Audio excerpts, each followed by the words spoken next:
আচ্ছা, LPP next পার্টে যাচ্ছি, সেটা হচ্ছে আমাদের ট্রান্সপোর্টেশন প্রবলেম। ঠিক আছে, এটা হচ্ছে আমাদের এলপিপির নেক্সট পার্ট এবং এলপিপির লাস্ট চ্যাপ্টার এটা। ঠিক আছে, মানে ট্রান্সপোর্টেশন পড়লে এই চ্যাপ্টারটা শেষ হলে মোটামুটি এলপিপি আমাদের এখানে কমপ্লিট হয়ে গেল। এবার যা বাকি আছে গেম থিওরি বাকি আছে। আর একটা চ্যাপ্টার আছে তোমাদের অ্যাসাইনমেন্ট প্রবলেম বলে। অ্যাসাইনমেন্ট প্রবলেম আমি জেনারেলি পড়াই না, কোনোবারই পড়াই না, কারণ অ্যাসাইনমেন্ট প্রবলেম না পড়েও তুমি ফুল মার্কস অ্যান্সার করতে পারো। ঠিক আছে, কারণ অর থাকে তো, গেম থিওরি পুরো পড়তে হবে, বাকি এলপি পুরো পুরো পড়লে সঙ্গে অ্যাসাইনমেন্ট প্রবলেম যদি না পড়ো তাহলে পুরো ফুল অ্যান্সার করা যায়। ঠিক আছে, ওই জন্য একটা চ্যাপ্টার বাদ রাখি যাতে করে একটু কম মনে রাখতে হয়। ঠিক আছে, মানে একটা চ্যাপ্টার থেকে তোমার সব কোশ্চেন আসবে না, অল্প অল্প কোশ্চেন থাকে, সেই জন্য একটা চ্যাপ্টার বাদ রাখলে কোনো অসুবিধা নেই। ঠিক আছে, সে পড়লে পড়ি দেওয়া যেতেই পারে, কিন্তু মেনলি এটা LPP last chapter transformation problem. ঠিক আছে, ডুয়েল সিমপ্লেক্সের পরে ট্রান্সফরমেশন প্রবলেমের চ্যাপ্টারটা হলেই মোটামুটি কমপ্লিট। তবে বেশ বড়ো চ্যাপ্টার, অনেক কিছু পার্ট আছে এবং এখানে কিছু থিওরেমও আছে, পরীক্ষাতে আসে, প্রতিবারই আসে, সেইগুলো আমরা দেখব। আচ্ছা, এবার ট্রান্সফরমেশন প্রবলেমের ব্যাপারটা কি, ট্রান্সফরমেশন প্রবলেম সম্পর্কে আইডিয়া তোমাদের ক্লাস 12-এ আছে, তোমরা 12-এ অলরেডি দেখে এসেছো। ঠিক আছে, মানে তোমরা 12-এ যে এলপিপি পড়েছো, আমি যে ছোট্ট করে বলি, তোমরা 12-এ যে এলপিপি পড়েছো সেখানে ট্রান্সফরমেশন প্রবলেম কথাটা শুনেছো, নামটা শুনেছো। ঠিক আছে, কিন্তু ট্রান্সপোর্টেশন মানে সবাই জানো সেটা হচ্ছে যে পরিবহন করা, তাই তো, সোজা কথা ট্রান্সপোর্ট। আচ্ছা, এখানে এটা করা হবে, এখানে করাটা কী হবে, এখানে এটা করা হবে সোজা কথা যদি আমি বলি, একটা রিয়েল লাইফ সিচুয়েশনকে, মানে রিয়েল লাইফ ট্রান্সপোর্টেশন প্রবলেমকে। ঠিক আছে, একটা জিনিসকে ট্রান্সপোর্ট করা একটা সিচুয়েশন, কিছু জিনিস কিছু জায়গা থেকে কিছু জায়গায় ট্রান্সপোর্ট করতে হবে, সেই ট্রান্সপোর্টটা আমি করবো কী করে।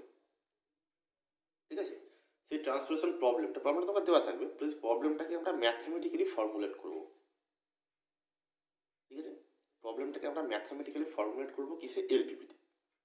ওই প্রবলেমটাকে রিয়েল লাইফ প্রবলেম, একটা রিয়েল লাইফ প্রবলেমটাকে আমরা ম্যাথমেটিক্যালি একটা এলপিপিতে ফর্মুলেট করবো, ফর্মুলেট করার পর সেটাকে সলভ করবো।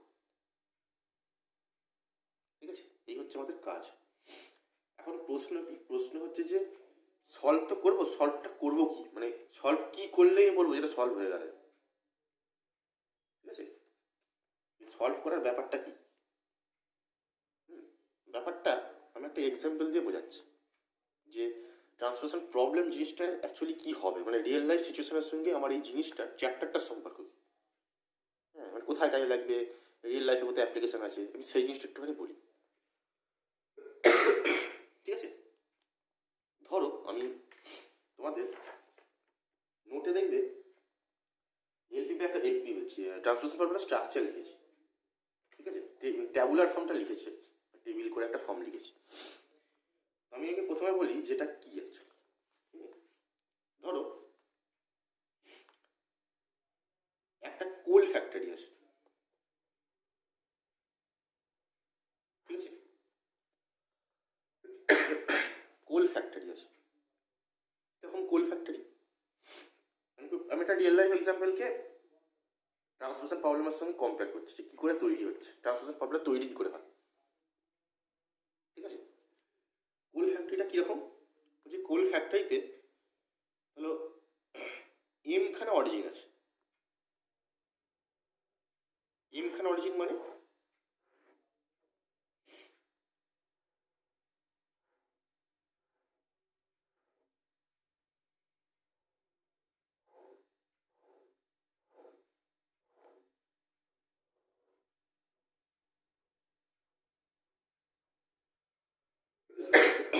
ধরো এটা O1, O2, O3 and so on, এটা OM। এমখানা অরিজিন আছে কোল ফ্যাক্টরি, এটা কোল ফ্যাক্টরি, কোল ফ্যাক্টরিতে এমখানা অরিজিন আছে। ঠিক আছে, অরিজিন মানে হচ্ছে মানে এমখানা খনি আছে ধরো। ঠিক আছে, যেখান থেকে কোল সাপ্লাই হবে, বা ধরো এমখানা জায়গা আছে, একটা কোল ফ্যাক্টরিতে টোটাল এমখানা জায়গা আছে, ধরো 10খানা জায়গা আছে যেখানে কোল রাখা আছে, সেই 10খানা জায়গা থেকে কোল সাপ্লাই হবে। আমি সেখানে এমখানা ধরেছি, বা গোডাউন আছে, ধরে না গোডাউন আছে, সব থেকে ভালো এক্সাম্পল ভেবে নাও এই এমখানা গোডাউন আছে, সেই গোডাউনটাকে আমি এখানে অরিজিন বলছি। একটা কোল ফ্যাক্টরিতে এমখানা অরিজিন আছে, ঠিক আছে? ওকে, বেশ। এইবারে কি হবে, এই অরিজিনগুলো থেকে বা এই গোডাউনগুলো থেকে কোল সাপ্লাই হবে, ঠিক আছে? কোথায় সাপ্লাই হবে? কয়েকটা ডেস্টিনেশন আছে, মানে যেখানে মানে যার কিছু ডিমান্ড ডেস্টিনেশন যেখানে সাপ্লাই করতে হবে, সেরকম ধরে নিচ্ছি এনখানা ডেস্টিনেশন আছে, D1, D2, D3 dot dot dot DN। এই এনখানা জায়গাতে এর যতটা দরকার আর কি, মানে D1 একটা জায়গা, ধরো একটা কোনো একটা ধরো ইন্ডাস্ট্রি আছে, D1 একটা ইন্ডাস্ট্রি, D2 একটা ইন্ডাস্ট্রি, D3 একটা ইন্ডাস্ট্রি, এবং DN অব্দি একটা ইন্ডাস্ট্রি আছে, প্রত্যেকটা একটা ইন্ডাস্ট্রি, সেই ইন্ডাস্ট্রিতে কোল সাপ্লাই হবে, তাই তো? মানে এই গোডাউনগুলো থেকে এই ইন্ডাস্ট্রিগুলোতে তোমার কোল সাপ্লাই হবে। এখন প্রশ্ন কি? প্রশ্ন হচ্ছে যে এটা কোল ফ্যাক্টরি তো, আইগ্লো ইন্ডাস্ট্রি, তাহলে কোল ফ্যাক্টরির যে গোডাউন, তাহলে গোডাউনে নিশ্চয়ই তো আর ইনফাইনাইট টাইম, মানে ইনফাইনাইট কেজি অফ কোল থাকবে না, কিছু তো ফাইনাইট কোয়ান্টিটি অফ, ধরো এখানে ধরো যে ওয়ান গোডাউনে ধরো 100 কেজি কোল আছে, এরকম কিছু ফাইনাইট কেজি থাকবে, এরকম তো না যত খুশি দিতে পারছে ওয়ান থেকে, এরকম তো হবে না কখনো। এরকম হতে পারে যে কোনো একটা গোডাউন থেকে যত খুশি কয়লা নেওয়া যাবে, এরকম হতে পারে? হতে পারে না, তাই নাকি?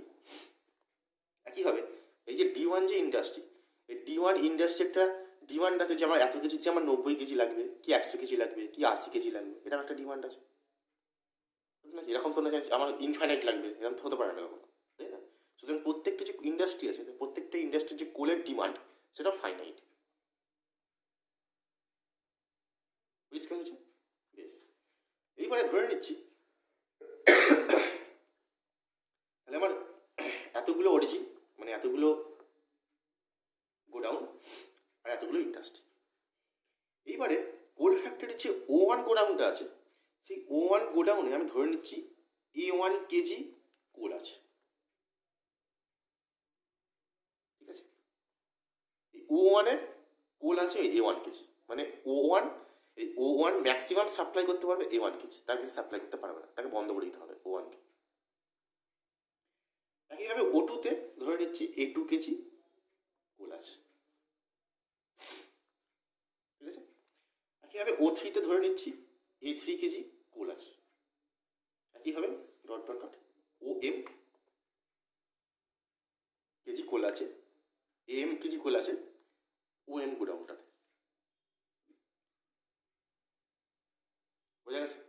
তাহলে এই কোল ফ্যাক্টরিতে টোটাল কতটা কোল আছে করে পাবো, এই সব করে যোগ করে দেবো, নর্মাল ব্যাপার, ঠিক আছে? ধরো O1 100 কেজি দিতে পারবে, O2 500 কেজি দিতে পারবে, O3 সাপোজ 300 কেজি দিতে পারবে, O4 ধরো 250 কেজি দিতে পারবে, এরকম কিছু ডিমান্ড আছে, সেগুলো আমি A1, A2, A3, A4 এগুলো নাম দিচ্ছি, ঠিক আছে? এই গোডাউনগুলোকে বলা হয় অরিজিন, এই পার্টের যেগুলো মানে যারা সাপ্লাই করবে, যেখান থেকে দেওয়া হবে সেটাকে বলা হয় অরিজিন, আর যেখানে যাবে এগুলো ডেস্টিনেশন, মানে এখানে যাবে এর তো এর ডিমান্ডটা কার, এর তো, এইটাকে বলা হয় তোমার ডেস্টিনেশন, এইখান থেকে এইখানে যাবে।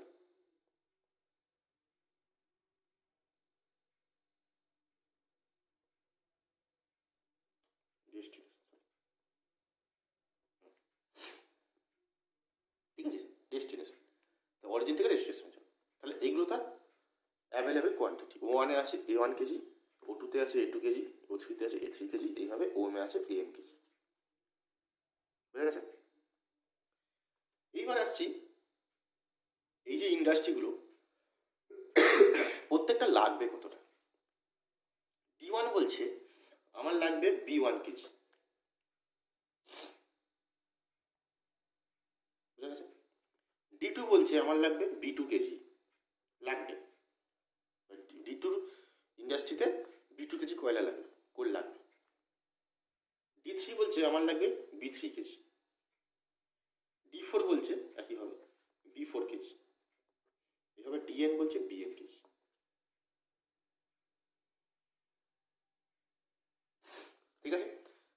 ওয়ানটা কি, ডি ওয়ানের ডিমান্ড, বি টুটা হচ্ছে ডি টুর ডিমান্ড, বি থ্রিটা হচ্ছে ডি থ্রির ডিমান্ড, সবার ডিমান্ড এগুলো।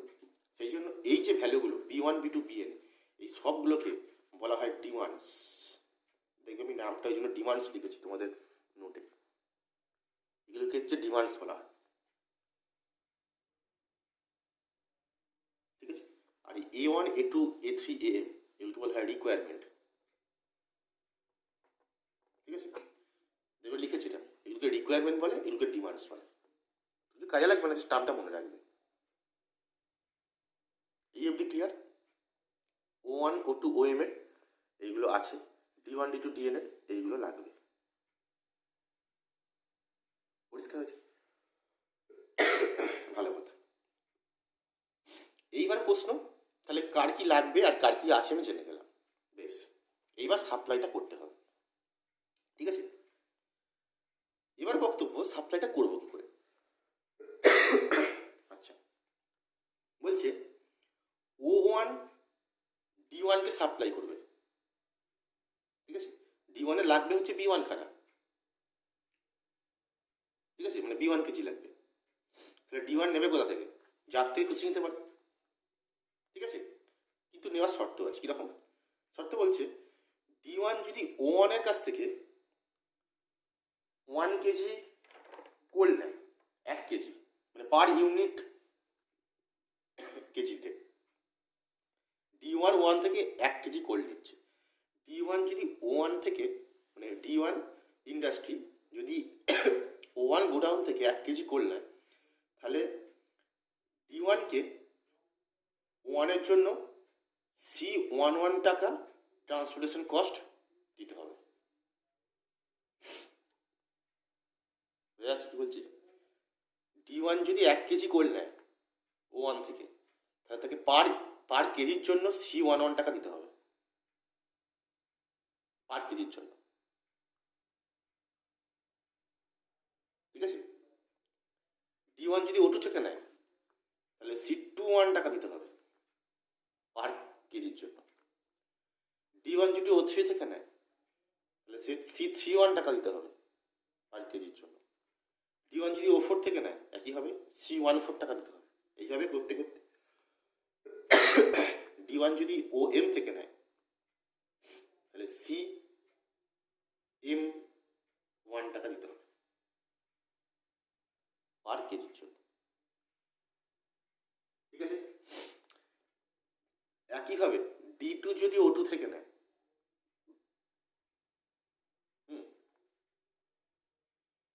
তাহলে C12 টাকা কস্ট দিতে হবে ও ওয়ানকে। ডি টু যদি ওয়ান থেকে নেয়, তাহলে পার কেজির জন্য ও ওয়ানকে দিতে হবে C12 টাকা।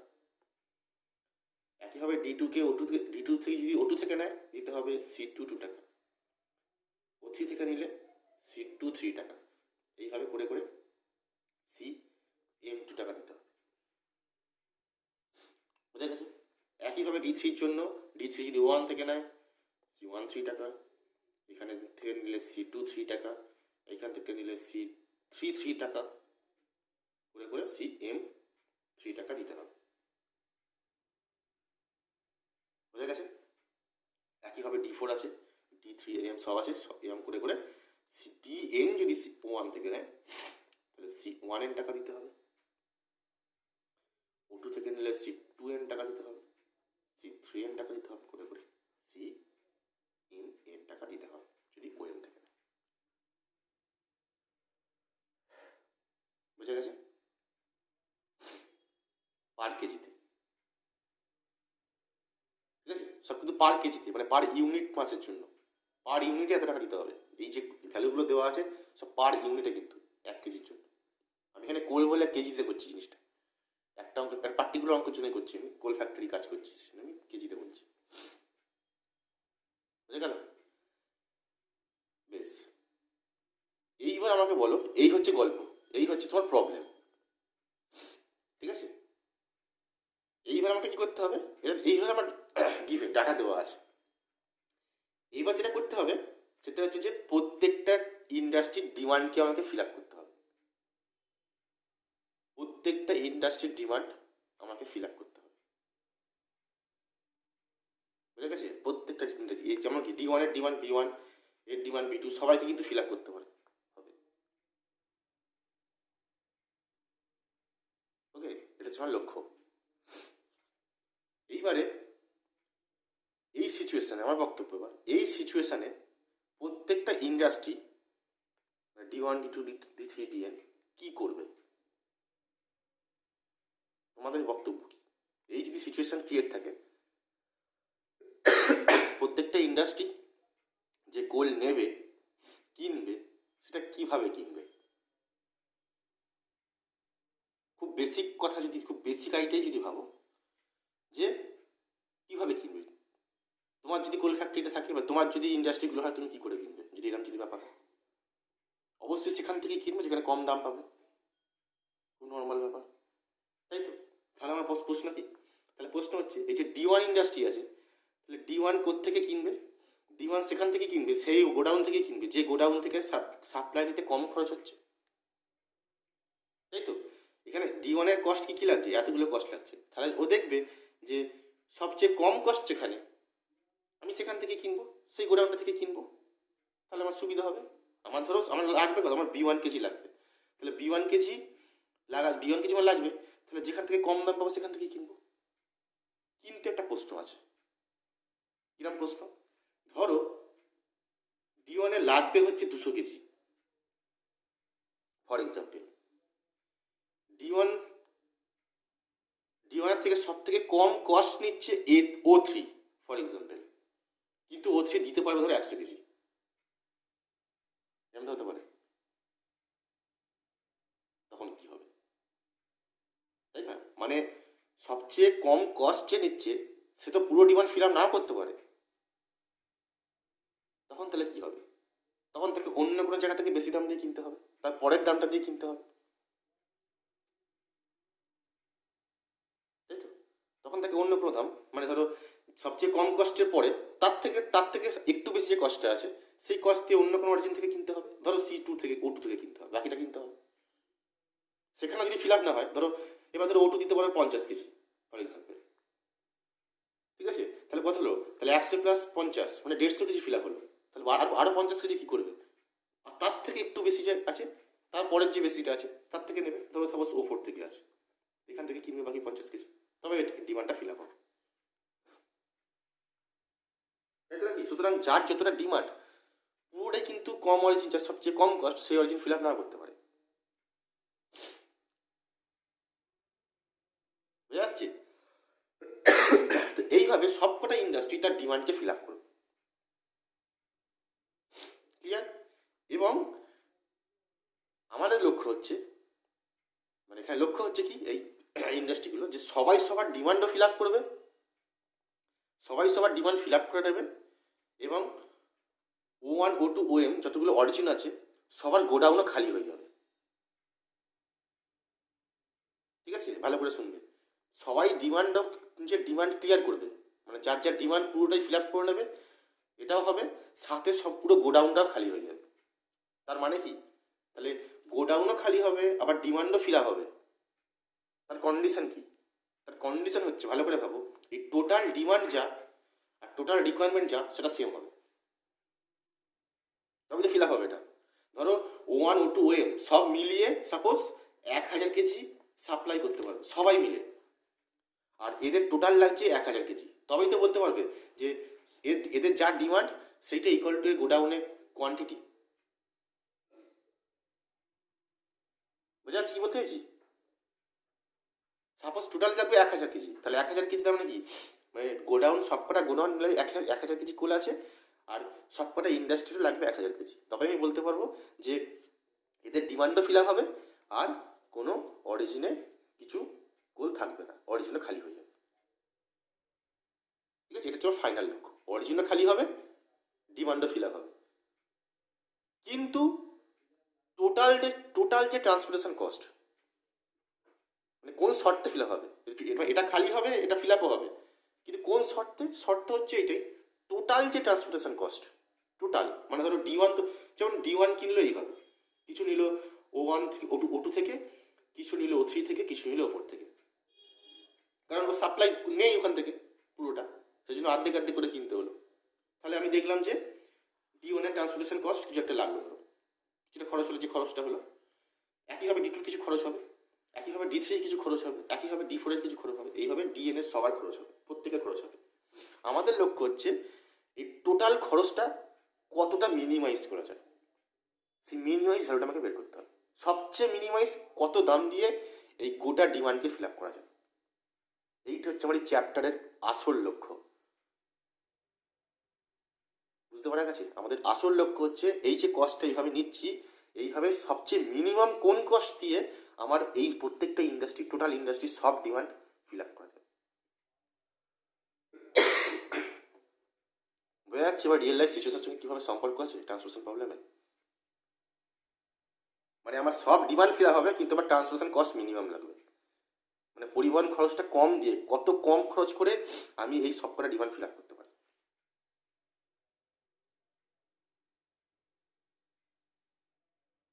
ঠিক আছে, আমাকে সেইটাই বের করতে হবে, তার জন্যই এই চ্যাপ্টার। এখন আরও একটা কোশ্চেন, আরও তোমাদের ছোটোখাটো কিছু কোশ্চেন এখন মাথায় আসতেই পারে। তোমরা বলে যে ধরো O2, ধরো যেমন এখানে বললাম যে O3 D1 এর ক্ষেত্রে সবচেয়ে কম কস্ট নিচ্ছে। ঠিক আছে, এবার যদি O3 D1 এর কাছ থেকে যদি সবচেয়ে কম কস্ট নেয়, তাহলে D1কে ধরো 100 কেজি দিয়ে দিল, যা আছে সব দিয়ে দিল, তাও D1 ফিল আপ হলো না। নাকি এখানে যেমন 200 কেজি লাগবে বলছিলাম, 100 কেজি দিয়ে দিল, যা ছিল 100 কেজি সব দিয়ে দিল, তাহলে বাকিটা কোত্থেকে কিনতে হবে?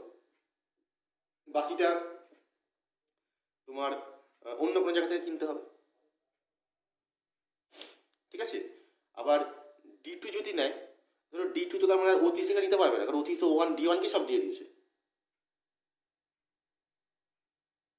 তাই না? তা ওকে অন্য কোনো জায়গা থেকে নিতে হবে।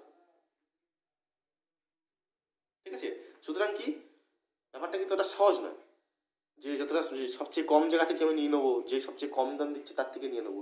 কারণ যে ধরো মানে এরকম ধরো দিতে দিতে ধরো এরকম হচ্ছে যে D1 এর জন্য O2 সবচেয়ে মিনিমাম কস্ট নিচ্ছে পার ইউনিট মাসে, পার কেজিতে। এরকম হতে পারে কিন্তু যে আচ্ছা আমি কিন্তু এরকম বলছি না যে O3 সবার থেকে মিনিমাম নিচ্ছে, তাই কিন্তু মানে নয়। D1 এর কাছ থেকে O3 নিচ্ছে মিনিমাম, আবার D2 জন্য কিন্তু O4 মিনিমাম নিতে পারে কস্ট। এরকম না যে O3 সবার থেকে মিনিমাম কস্ট নিচ্ছে, এটা নয় কিন্তু, এরকম ভাববেন আমার।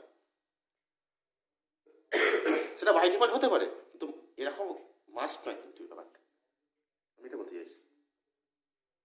ঠিক আছে, মানে D1 যে কস্টটা নিচ্ছে O1 থেকে সেটা মিনিমাম, আবার D2 কিন্তু O3 থেকে ম্যাক্সিমাম নিতে পারে। যে যতগুলো কস্ট যতগুলো অরিজিন D2 থেকে কস্ট নিচ্ছে সবচেয়ে বেশি নিচ্ছে O3, ওখান থেকে কিনবে না। ও প্রথমে দেখবে সবচেয়ে কম কোথায় পাওয়া যাচ্ছে, সেখান থেকে পুরোটা না পায়, তারপর কোত্থেকে পাওয়া যাচ্ছে। ঠিক আছে, সেখান থেকে ফিল আপ না তারপরে কোত্থেকে পাওয়া যাচ্ছে, সেইভাবে D2 ফিল আপ করবে।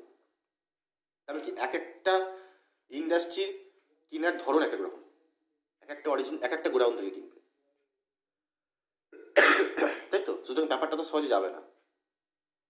ঠিক আছে, সুতরাং আমাদের লক্ষ্য হচ্ছে সবার ডিমান্ড ফিল আপ হবে এবং গোটা অরিজিনও খালি হয়ে যাবে, কিন্তু কস্ট কতটা মিনিমাম করা যায়, সবচেয়ে কম কোন কস্টে মিনিমাম, সবচেয়ে কম কস্টে কী করে এই ট্রান্সপোর্টটা করা যায়, পুরো ট্রান্সপোর্টগুলো ফিল আপ করা যায়, পুরো ডিমান্ড সবার ফিল আপ করা যায়। এইটা হচ্ছে আমাদের এই চ্যাপ্টারের উদ্দেশ্য, আসল উদ্দেশ্য। তার জন্য আমরা অঙ্ক পড়বো, মেথড শিখবো, কোন কোন মেথড দিয়ে এই কম টাকায় পাঠানো যাবে, সেই মেথডগুলো আমরা শিখতে হবে। বুঝে গেছে? এই হচ্ছে চ্যাপ্টার পড়ার কারণ। ঠিক আছে, এইবারে আরও একটা জিনিস এইখানে আছে, তাহলে এই হচ্ছে আমার প্রবলেম। এবারে আর এইটা কি হচ্ছে আমার টেবিল। ঠিক আছে, আমরা দেখবে অঙ্কগুলো যখন করবো তখন এই রকমই একটা টেবিল আমাকে দেওয়া থাকবে। অঙ্কটা কিন্তু ওই ম্যাথামেটিক্যাল মানে ওই একদম স্টেটমেন্ট করে দেওয়া থাকবে না, তোমাকে এই প্রবলেমটা এইভাবেই দেওয়া থাকবে, এখান থেকেই সলভটা করতে হবে, পরীক্ষাতেও তাই থাকবে। ঠিক আছে, আচ্ছা আর একটা জিনিস, এগুলো তো কস্ট বললাম, এবার ডিমান্ডগুলো তো নিচ্ছে এগুলো। যেমন ধরো D1 O1 এর থেকে কত নেবে, যতটা পারবে নেবে। ধরে নিচ্ছি D1 O1 এর থেকে যতটা নিচ্ছে সেটাকে এইভাবে লেখা হয়, D1 O1 এর থেকে X11 নিচ্ছে, D1 O2 থেকে X12 নিচ্ছে। ঠিক আছে, 21 নিচ্ছে, সরি 21 নিচ্ছে, D1 O2 থেকে O3 থেকে X31 নিচ্ছে, এইভাবে করে করে D1 ও এম থেকে এক্স M1 নিচ্ছে। হ্যাঁ, বাই ডিফল্ট কিছু জিরো হতেই পারে, সেগুলো ভ্যালু জিরো হতেই পারে, হতেই হবে, অসুবিধা নেই। যেমন আমি এখানে বললাম 3টে জায়গা থেকে নিয়ে ফিল আপ হয়ে যাচ্ছে, তো বাকিগুলো জিরো, অসুবিধা নেই, কিন্তু আমাকে একটা ভ্যালু নিতে হবে, তো জিরো হতেই পারে, অসুবিধা নেই। আমরা এখন অঙ্ক করবো, তখন সব জায়গাতে এন্ট্রি নাও থাকতে পারে, এরকম মানে অরিজিন থেকে যে নিতেই হবে এরকম কোনো মানে নেই। হ্যাঁ, কিন্তু এখানে জেনারেল ফর্ম লিখছি, সেই জন্য আমি প্রত্যেকটা জায়গার মধ্যে কিছুটা এন্ট্রি রাখছি। এখানে 1 1, এখানে 2 1 নিচ্ছে, এখানে 3 1 নিচ্ছে, এখানে M1 নিচ্ছে, এইভাবে D2 থেকে নিচ্ছে x1 2, ঠিক আছে, এখানে নিচ্ছে 2 2, এখানে নিচ্ছে x3 2 2 2 3 2, এখানে নিচ্ছে x M2, এইভাবে বাকিগুলো সব নিচ্ছে। এইভাবে এখান থেকে x1n, এখান থেকে x2n, এখান থেকে x3n করে করে xmn, এগুলো নিচ্ছে, বুঝে গেছে? আমি নোটে এই জিনিসটা না লিখিনি, এই এন্ট্রিগুলো লিখিনি, এটা তোমরা একটু লিখে নেবে, আমি দেখাচ্ছি নোট থেকে। তোমাদের নোটে দেখবে আমি যখন এন্ট্রিগুলো লিখেছি, এই এন্ট্রিগুলোতে আমি কিন্তু এক্স এর ভ্যালুগুলো লিখিনি, এখানে এক্সগুলো লিখে নেবে, ঠিক আছে? কারণ জেনারেল স্ট্রাকচারে এক্সটা লেখা উচিত, মানে এইখানটাতে তোমরা লিখে নেবে, এখানটাতে এক্স, এখানটা x1 1, এইভাবে লিখছি আমি, তারপরটা x1 2, এখানটা x1 3, এইভাবে এখানটা x1 4 dot dot dot x1n, ঠিক আছে, x2 1, x2 2 dot dot dot, এইভাবে x2n, এইভাবে করে করে সব প্রিন্ট থাকবে, 2 3 থাকবে,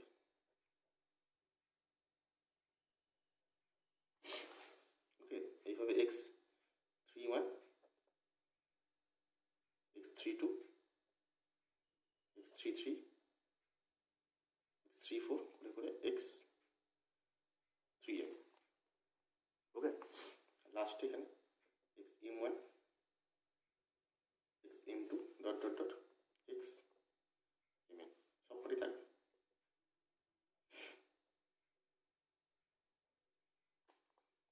বুঝে গেল? এটা লিখে নেবে তোমরা একটু, বাকি সব ঠিক আছে, লিখতে খালি মিসিং হয়েছে, ঠিক আছে? বেশ, তাহলে এই হচ্ছে আমার প্রবলেম। অঙ্কটা হচ্ছে আমাদের, অঙ্ক হচ্ছে ফর্মুলেশন, ট্রান্সলেশন ফর্মুলা, সেটা হচ্ছে এইবার কি করব, এই জিনিসটাকেই আমরা সলভ করব, ঠিক আছে?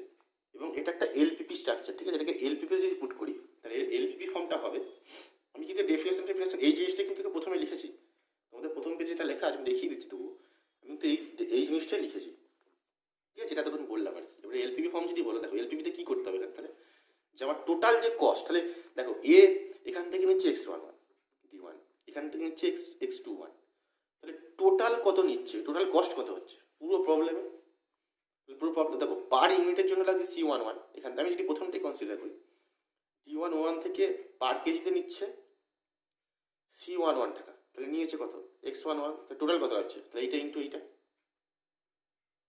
10 কেজি নিয়েছে, পার কেজি ধরো 5 টাকা লাগছে, তাহলে টোটাল কত লাগবে, 10 × 5 50 টাকা, তাই তো? তাহলে টোটাল কস্ট কত, টোটাল কস্ট হচ্ছে CIJ into XIJ, total cost double sum sum, আইটা 1 থেকে যেটা 1 থেকে, ঠিক আছে? এইটাকে কি করতে হবে, মিনিমাইজ করতে হবে, এটাকে আমি যদি জেড ধরি, তার আমাকে মিনিমাইজ বের করতে হবে, ঠিক আছে? সঙ্গে কি চাই, সঙ্গে চাই হচ্ছে, ভালো করে বুঝবে, দেখো O1 D1 কে দিল x1 1, O1 D2 কে দিল x1 2, এইভাবে করে করে O1 D1n কে দিচ্ছে, DN কে দিচ্ছে x1n, তার মানে বলতে পারি এ যখন সবকে দিয়ে দিল, সবকে দেওয়ার পর কিন্তু এর গোডাউনে যা কোয়ান্টিটি ছিল, যা কোল ছিল, সেটা শেষ হয়ে যাবে তো হিসাব মতো, ঠিক আছে?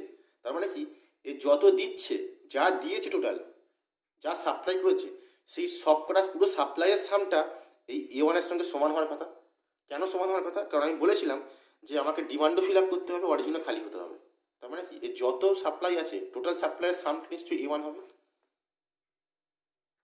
টোটাল সাপ্লাই কত, টোটাল সাপ্লাই হচ্ছে, যদি আমি করি ভালো করে বুঝবি, দেখো তাহলে x11 আমি যদি একবার ভেঙে লিখি x11 plus x12 plus x1n, এইটাই কষ্ট হচ্ছে a1, তাই তো? তাহলে কি সামেশন ফর্মে লিখে গেলে কত হবে? সামেশন x1 যেটা 1 থেকে n, এটা হচ্ছে a1, এটা হচ্ছে একটা। তাহলে এইভাবে কতগুলো আছে? m খানা আছে। সব কটাকে জেনারেল ফর্মে লিখলে কত হবে? তাহলে xi যেটা 1 থেকে n, এইটা হচ্ছে ai for all i equals to 1 to m। তাহলে এইটা হচ্ছে আমার একটা কনস্ট্যান্ট, দেখবে আমি লিখেছি। একইভাবে যদি বিটা করো, তাহলে এই যোগটা এই d1 যা যা নিয়েছে, এতগুলো নিয়েছে, তাহলে সব কটা নিয়ে ওর d1 ক্লিয়ার হয়ে যাবে। d1 নিয়েছে x11, নিয়েছে x21, x31 করে করে xm1 নিয়েছে, সব ডিমান্ডগুলো যদি আমি যোগ করি, প্রত্যেকটা জায়গা থেকে যতটা করে নিয়েছে সেই নেওয়ার যদি যোগ করি, তাহলে সেটা b1 এর সঙ্গে সমান হবে। তাহলে বলতে পারি সামেশন x i যেখানে আইটা 1 থেকে m, এইটা b j এর সঙ্গে সমান হবে, যেখানে যেটা হচ্ছে 1 to m। বুঝে গেছে? তাহলে এইটা হচ্ছে আমার ট্রান্সপোর্টেশন প্রবলেমের এলপিপি কস্ট, এই এলপিপি ফর্ম। ঠিক আছে? এবার এটাকে দেখে ম্যাট্রিক্স ফর্মে আমি লিখেছি, যে ম্যাক্স যেটা আমি এখান থেকে দেখাই, তুমি ম্যাট্রিক্স অনুসারে লেখো। তাহলে min Z equals to C transpose X subjected to X equals to B. ঠিক আছে? যেখানে সি ট্রান্সপোজটা হচ্ছে এই পুরো পুরো পুরো কস্ট যা আছে, 1 1 1 2 1 3 করে করে 1 m, মানে ঠিক আছে, কমা দিয়ে তারপরে আবার 2 1 থেকে আবার পুরোটা, এখানে শেষ নয়, 1 থেকে 1n, তারপর 2n 3n করে করে পুরোই অবধি সবটা কিন্তু এখানে আছে। এক্স এর ক্ষেত্রেও তাই আছে। বি ট্রান্সপোজ কি? বি ট্রান্সপোজ দেখো এখানে সবটা এ থেকে এ এম, তারপর b1 থেকে bn লিখে দিয়েছে একদম। ঠিক আছে? আর এটা হচ্ছে তোমার, মানে অ্যাকচুয়ালি এইটাকে ম্যাট্রিক্স ফর্মে লিখছে, এই দুটো লিখে a1 a2 a11 a12, ঠিক আছে, a13 করে করে amn, যেখানে প্রত্যেকটা ম্যাট্রিক্স কেমন দেখতে, a11 ট্রান্সপোজ হচ্ছে এইরকম দেখতে। এটা কোত্থেকে আসছে যদি আমি বলি, ভালো করে বুঝবে যে আমাকে তো এইটা আনতে হবে, তাই তো? তাহলে এইটা আছে কত? এইটা আছে হচ্ছে, দেখো x11 আছে, তাহলে 1 1 আছে, মানে 1 1 এর আগে 1 আছে, তাহলে 1 1 এর আগে 1 আছে মানে, তারপরে হচ্ছে তোমার x12, ঠিক আছে? তাহলে দেখো এইখানে যে 1টা আছে, এইটা কোন 1? যদি আমি যোগটা করি, মানে আমি যদি এই যোগটা দেখতে চাই, এই যে ফর্মটা লেখা হয়েছে, এটা কিন্তু এই দুটোকে ম্যাট্রিক্স ফর্মে লেখা হয়েছে। ঠিক আছে? তাহলে ম্যাট্রিক্স ফর্মে লিখতে গেলে দেখো তুমি ভালো করে ভাবো, যদি আমি এটাকে লিখি কেমন হবে, এই জিনিসটা যদি লেখা হয় কেমন হবে, সেটাকে ভাঙলে বোঝা যাবে। ঠিক আছে? এই দুটোকে একটু ভেঙে লিখি, আমি একটুখানি বোঝাচ্ছি। দেখো এই ফর্মটাতে এক্স ইকুয়ালস টু বিটা আসছে কীভাবে, দেখো প্রথম কোয়েশ্চন তো এইটা, সেকেন্ডটা কত ভালো করে বুঝবে। সেকেন্ড হচ্ছে x21 plus x22 plus x2n, এটা হচ্ছে a2। এইভাবে an কোথায় শেষ হচ্ছে? an শেষ হচ্ছে তোমার xm1 xm2 xmn, এইখানে am শেষ হচ্ছে, এখানে am শেষ হচ্ছে, তারপরে কত শুরু হচ্ছে? তারপরে আবার শুরু হচ্ছে আবার x11 শুরু হচ্ছে। ভালো করে বুঝবে, প্রথমে তো এইটা, এই যোগটা a1, এই যোগটা a2, এই যোগটা a3, এইভাবে এই যোগটা am হলো, মিটে গেল আমার ঝামেলা। এবার তো কালামে ঢুকবে, এইটা b1, এইটা b2, এইটা b3, কত হবে? x11 plus x21 plus x31 plus dot dot, এইটা হচ্ছে b1 ইকুয়াল টু, তাই নাকি? ঠিক আছে?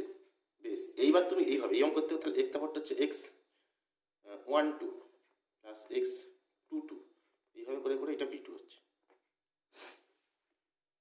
এইবার তুমি এইটা কম্পেয়ার করো, তাহলে a11টা কত ভালো করে বুঝবে। a11 কে কে আছে? a11 আছে x11 গুলো, তাহলে x11 কোথায় কোথায় আছে? x1 দেখো প্রথমে আছে, তাই তো। x11 মানে a11 যেটা কালাম, সে কিন্তু x11 মানে কোফিসিয়েন্টগুলো, যে a11 যে ভ্যালুগুলো হবে সেটা হচ্ছে x11 কোফিসিয়েন্ট, ঠিক আছে। সেটা কোথায় কোথায় আছে দেখো, সেটা হাতে হচ্ছে প্রথমে 1 আছে, তারপরে আর নেই, তারপর সব 0 0 0 0 হতে হতে গেছে, আবার কোথায় আছে, আবার এইখানে এসছে 1, মানে যেই a1 শেষ হয়েছে তখন আবার আবার শুরু হয়েছে, b1 আবার শুরু হয়েছে, তাই নাকি, সব 0 হতে হতে শুরু হয়েছে, আবার করতে করতে আবার 0 গেছে। এটা হচ্ছে আমার a11 ভ্যালু। a12 কত দেখো, 1 2 যদি করি, 1 2 প্রথমে 1, ঠিক আছে, তারপরে আবার কোথায় এসছে, আবার যদি বলি, আবার দেখো এরকম করতে করতে তারপর 0 হতে হতে হতে হতে এইখানটা কিন্তু 0 হবে, তার পরেরটাতে দেখো এসছে, ঠিক আছে, তারপরে এর পরেরটাতে 1 হবে,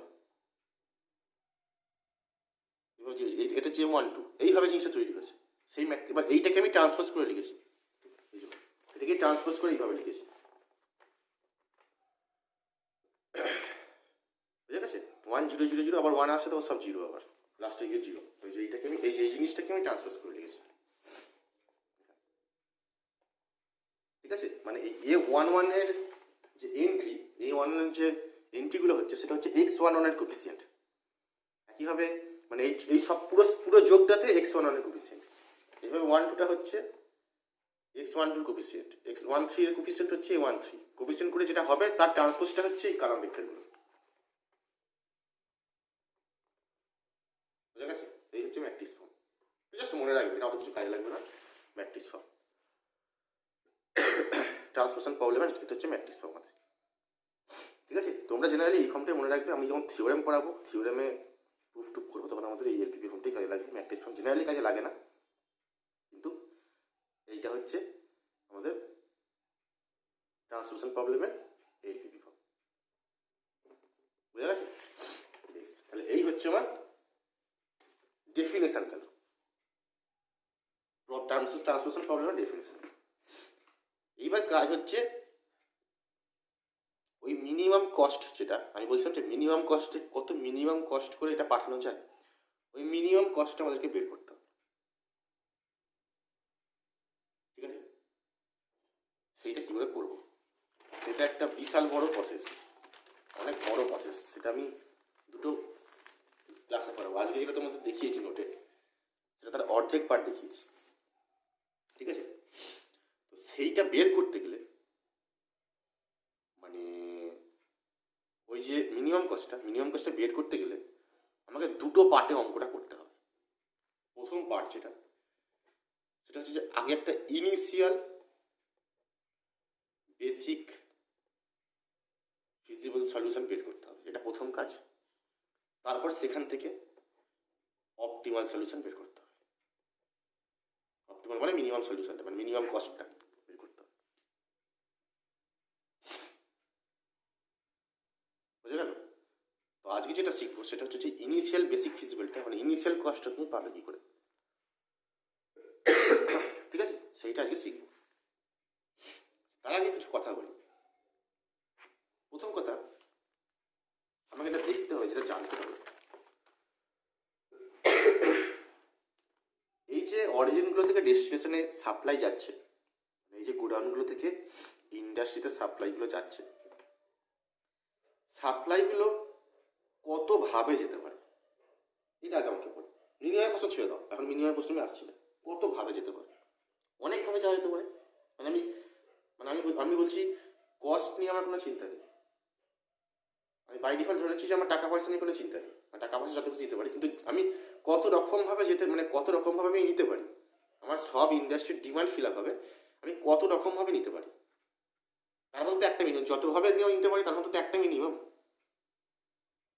যত রকম কস্ট থেকে যতভাবে আমি অরিজিন থেকে নিতে পারি, তাহলে এখান থেকে 2 কেজি, এখান থেকে 5 কেজি, এখান থেকে 7 কেজি, এখান থেকে 20 কেজি, এইভাবে নিলাম, এরকমভাবে কতভাবে নিতে পারি অরিজিনগুলো থেকে, যাতে করে আমার সবটা ডিমান্ড ফিল হবে,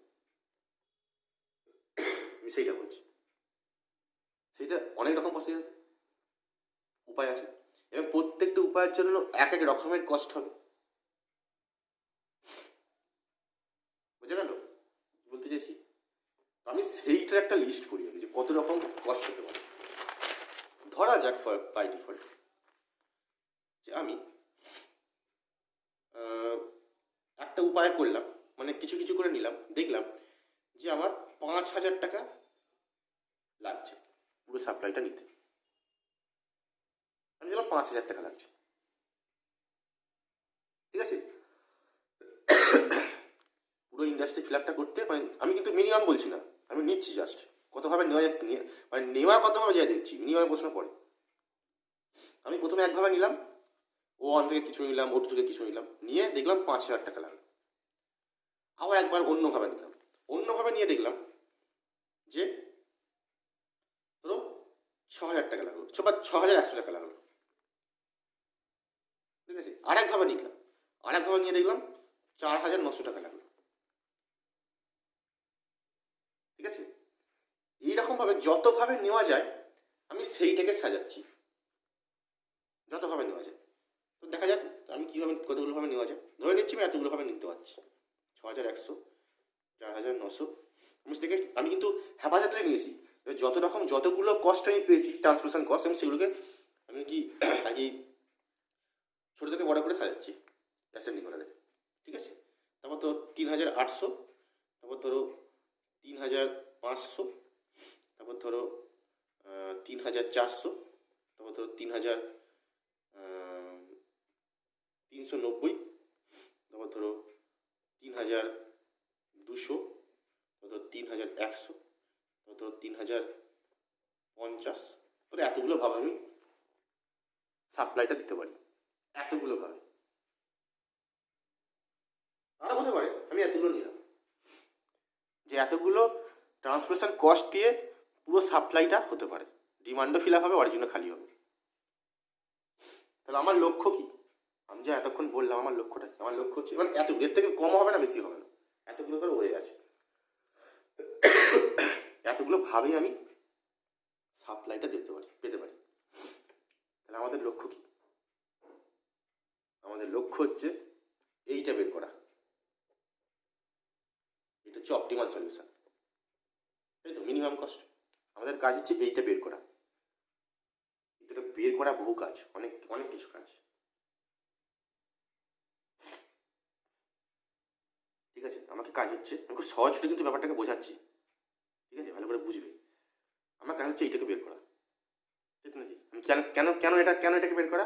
আমি প্রথমেই বললাম আমার লক্ষ্য হচ্ছে যে কীভাবে মিনিমাম করা যাবে ট্রান্সমিশন কস্টটাকে। তাহলে মিনিমাম তো সব থেকে এইটা বেরিয়েছে, আমার উত্তর হচ্ছে এইটা, এই কস্টটা আমাকে বের করতে হবে। তার জন্য কোন অরিজিন থেকে কতটা কোয়ান্টিটি দিতে হবে সেটা আমাকে দেখতে হবে। 1 থেকে 5 কেজি, O2 থেকে 10 কেজি, এরকম করে করে কোন অরিজিন থেকে কতটা নিয়ে আমার এইটা এসছে, সেটা হচ্ছে আমার সলিউশন, আর এটা হচ্ছে কস্ট।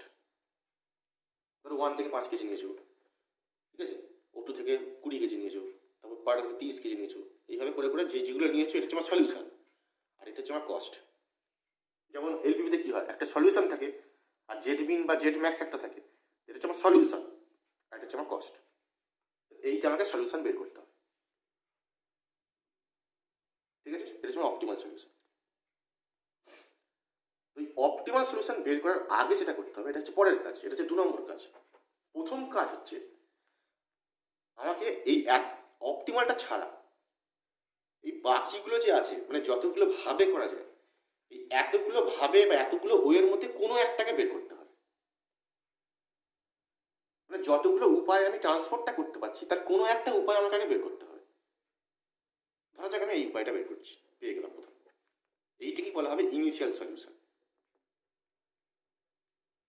কোনো একটা বের করতে হবে, সেটা তুমি এটাও বের করতে পারো, এটাও বের করতে পারো, এটাও বের করতে পারো। কোনটা তুমি বেরোবে বা কোনটা বের করবে সেটা ডিপেন্ড করছে তুমি কোন মেথডে করছো, ঠিক আছে, সেটা পরে আসছে। আমার কাজ হচ্ছে ইনিশিয়াল একটা সলিউশন বের করতে হবে, এটা ইনিশিয়াল কস্ট বের করতে হবে। আমি ধরে নিলাম যে আমি ইনিশিয়াল কস্ট হিসাবে এইটাকে পেলাম, 4,900 টাকাটা পেলাম। তারপরে আমি কি করব? তারপরে যেটা করব, এই ইনিশিয়াল কস্টটাকে আমি ইমপ্রুভ করব, ইমপ্রুভ করে করে এখান থেকে এইখানে যাব, ইমপ্রুভ করে সেখান থেকে ইমপ্রুভ করে এইখানে যাব, সেখান থেকে ইমপ্রুভ করে এইখানে যাব, সেখান থেকে ইমপ্রুভ করে এইখানে যাব, সেখান থেকে এইখানে, তারপর এইখানে, তারপর এইখানে।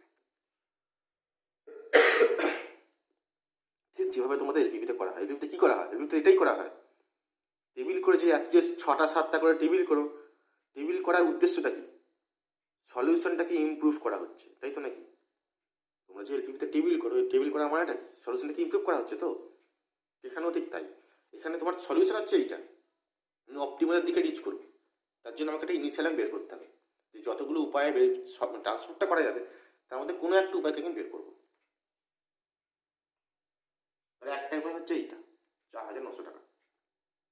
সেইখান থেকে আমি ইমপ্রুভ করে করে যাও।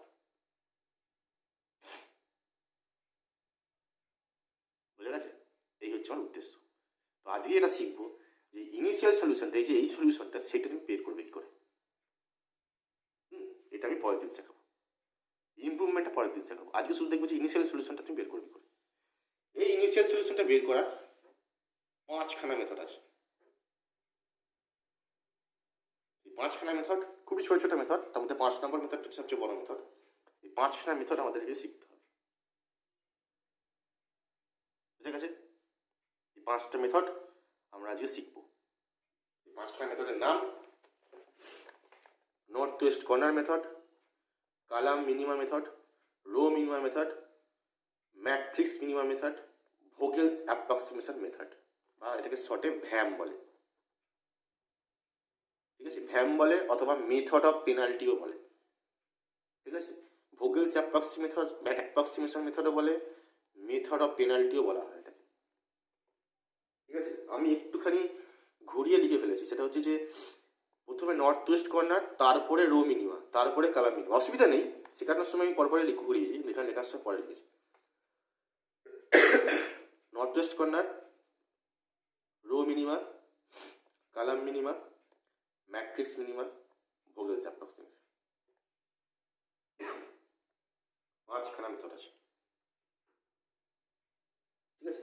শুধুমাত্র ইনিশিয়াল, এই তোকে লিখেছি finding initial basic physical solution. There are several methods of finding initial basic physical solution. ঠিক আছে? অনেকগুলো মেথড আছে, তার মধ্যে 5টা হচ্ছে এটা। এই 5খানা মেথড আমাকে শিখতে হবে। ঠিক আছে? আর একটা কথা, তোমরা এখন একটা চিন্তা মাথায় অবশ্যই অনেকের এসছে, আমি কি বললাম? আমি বললাম হচ্ছে আমি ইনিশিয়াল সলিউশনটা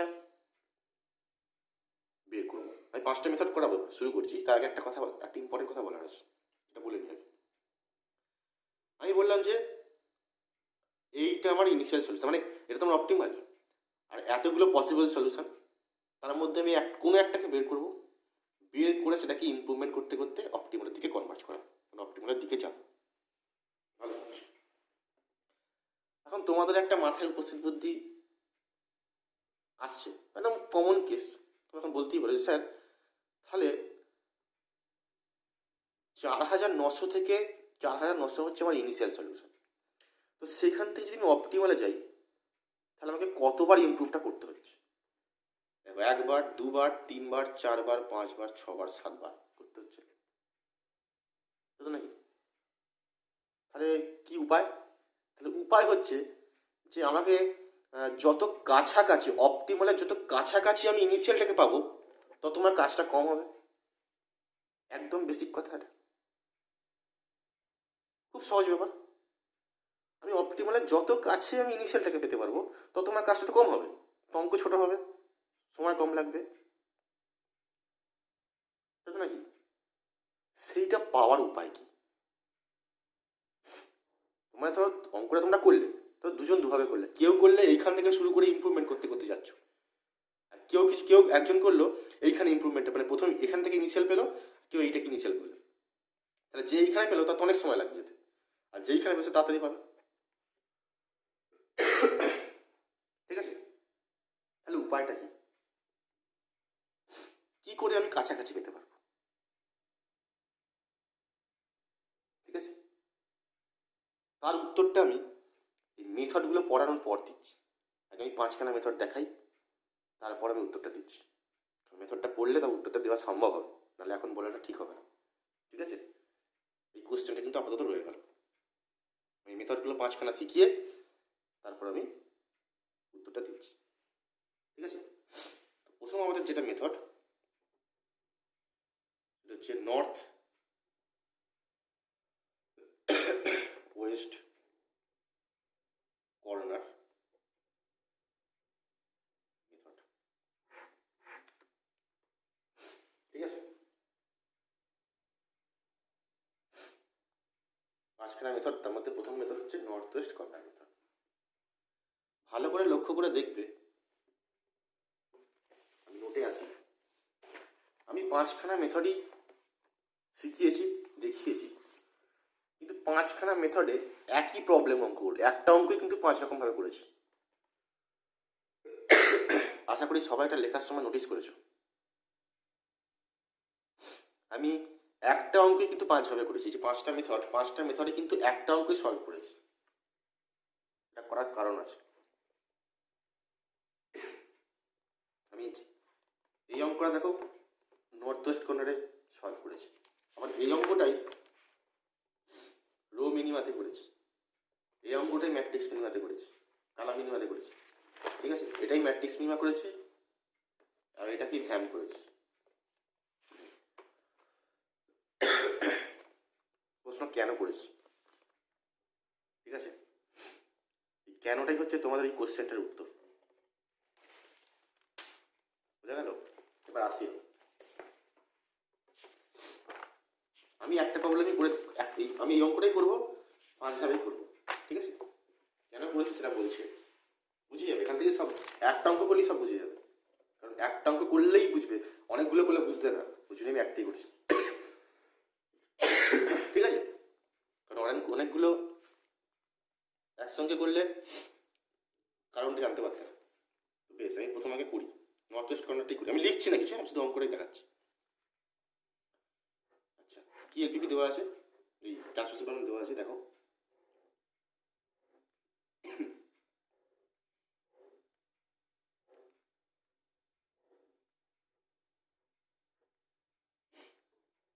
D1, D2, D3, D4, D5, 1, 2, 3, 2, 11, 10, 3, 7, 1, 4, 7, 2, 1, 3, 9, 4, 8, 12।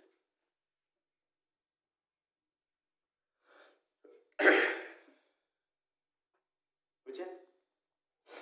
আচ্ছা, তার সঙ্গে আছে এখানে 3, 3, 4, 5, 6, 4, 8, 9, ঠিক আছে। আচ্ছা, এইবারে যখনই ট্রান্সফরমেশন প্রবলেম করবে, সলভ করবে, প্রথম দেখবে এই ট্রান্সফরমেশন প্রবলেম ব্যালেন্সড কিনা, এটা প্রথম কাজ। ব্যালেন্সড মানে কি, আমি মাত্র কি বললাম, number of requirement, total quantity of requirement আর টোটাল কোয়ান্টিটি অফ ডিমান্ড, এটা সেম হবে। তার মানে কি, এই বিএন এর যোগ আর এই এএন এর যোগ সেম হবে। যদি সেম হয় তখন এই ট্রান্সফরমেশন প্রবলেমকে বলা হবে ব্যালেন্সড,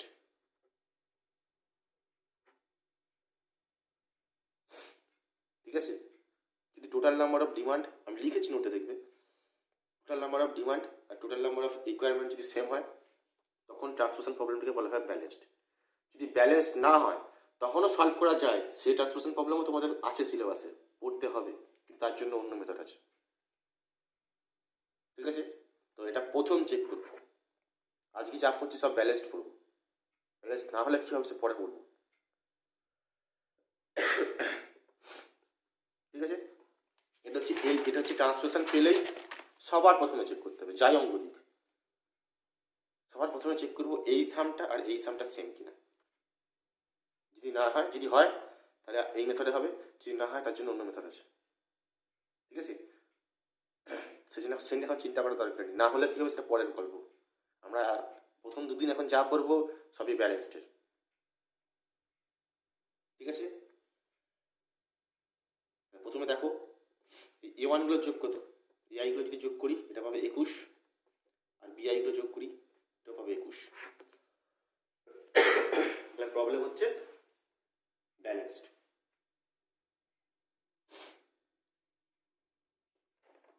বুঝে গেছে? ঠিক আছে, বেশ। এইবারে দেখো কি করবো। নর্থ ওয়েস্ট কর্নার মেথড, আমি ইনিশিয়াল সলিউশনটা বের করবো, ভালো করে দেখবে কি করে করছি। আচ্ছা, নর্থ ওয়েস্ট মানে কোন দিকটা যদি আমি বলি, তুমি যদি ছবিতে আঁকো তাহলে নর্থ ওয়েস্ট কর্নার নামটার মধ্যে কিন্তু উল্লেখ আছে, ঠিক আছে? নামটা নর্থ ওয়েস্ট কেন সেটা বলতে চাইছি।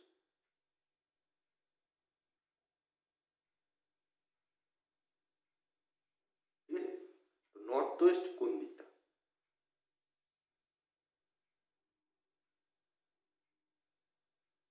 এটাকে বলবো। ঠিক আছে, কারণ নর্থ ওয়েস্ট কর্নার মেথড যে দেওয়া আছে, আমাদের কাজ হচ্ছে নর্থ ওয়েস্ট যে এন্ট্রিটা, নর্থ ওয়েস্ট যে সেলটা, সেই সেলে এন্ট্রি হবে।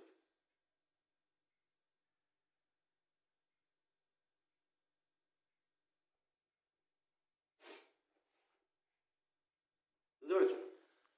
আমি যদি বলি, যদি আমি এইটা নর্থ বলি,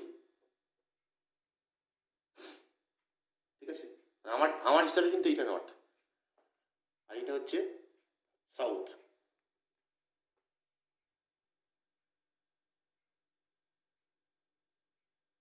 ঠিক আছে, আমার হিসাবে দেখি তাহলে এটা হচ্ছে নর্থ আর এটা হচ্ছে সাউথ। ঠিক আছে, মানে আমার ছবি দেখছিলাম মতো এরকম হওয়া উচিত ছিল, নর্থ সাউথ।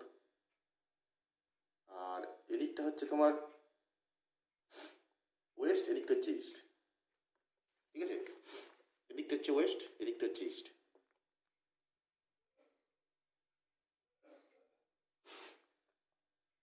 বুঝে গেল? তাহলে নর্থ ওয়েস্ট কোন দিকটা হচ্ছে? নর্থ ওয়েস্ট হচ্ছে এই দিকটা। ঠিক আছে, নর্থ ওয়েস্ট কর্নার মানে হচ্ছে কোনো কিছু না দেখে সবচেয়ে নর্থ ওয়েস্টে যে সেল আছে সেই সেলে প্রথম এন্ট্রি হবে। কীরকম হচ্ছে ভাবো, এই যে প্রবলেমটা আছে, সবচেয়ে নর্থ ওয়েস্টে কী আছে, সবচেয়ে এই কর্নারে কী আছে, সবচেয়ে এই কর্নারে আছে এই সেলটা, বুঝছে? সবচেয়ে কর্নারে আছে এই সেলটা। ঠিক আছে, তাহলে এইখানে আমার এন্ট্রি হবে প্রথম। আচ্ছা, এর দেখো ভালো করে বুঝবে, এইখানে আমার এটি সবচেয়ে নর্থ ওয়েস্ট কর্নার। এর ডিমান্ড কত?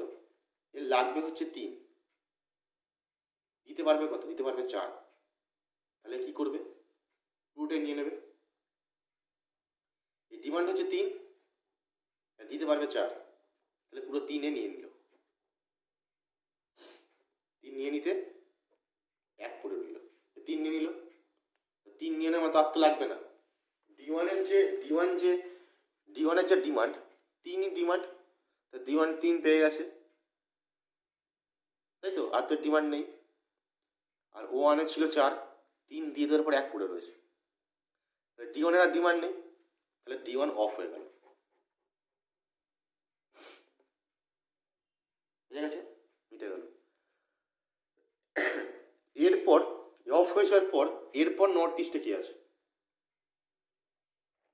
নর্থ ওয়েস্টে কী আছে? এর পরবর্তী নর্থ ওয়েস্ট হচ্ছে D2, এই সেলটা, তাই নাকি? সবচেয়ে নর্থ ওয়েস্ট এইটা আছে।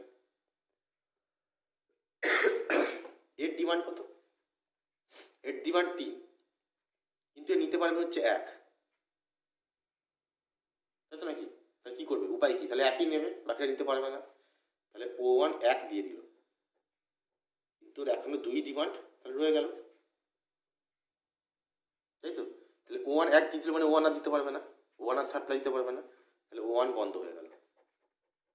এইটা বন্ধ হবে, রোটা বন্ধ হবে কিন্তু, কারণ O1 শেষ হয়ে গেল।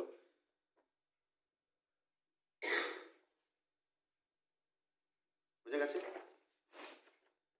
বেশ, পরের নর্থ ওয়েস্টে কি আছে? পরের নর্থ ওয়েস্টে 4,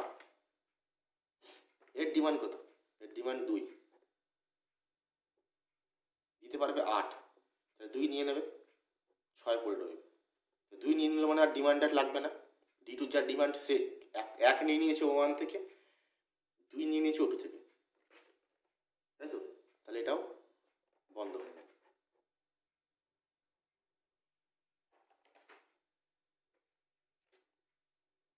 বুঝে গেছে? এর পরের নর্থ ওয়েস্টে কি আছে? পরের নর্থ ওয়েস্টে 7, লাগবে 4, আছে 6, তাহলে 4 নিয়ে নেবে।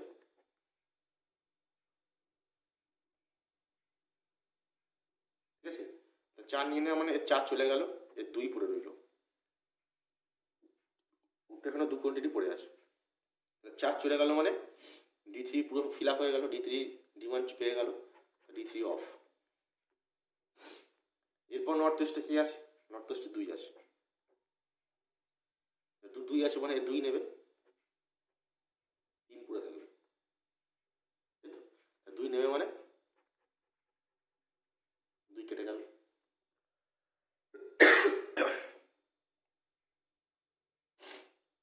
ঠিক আছে?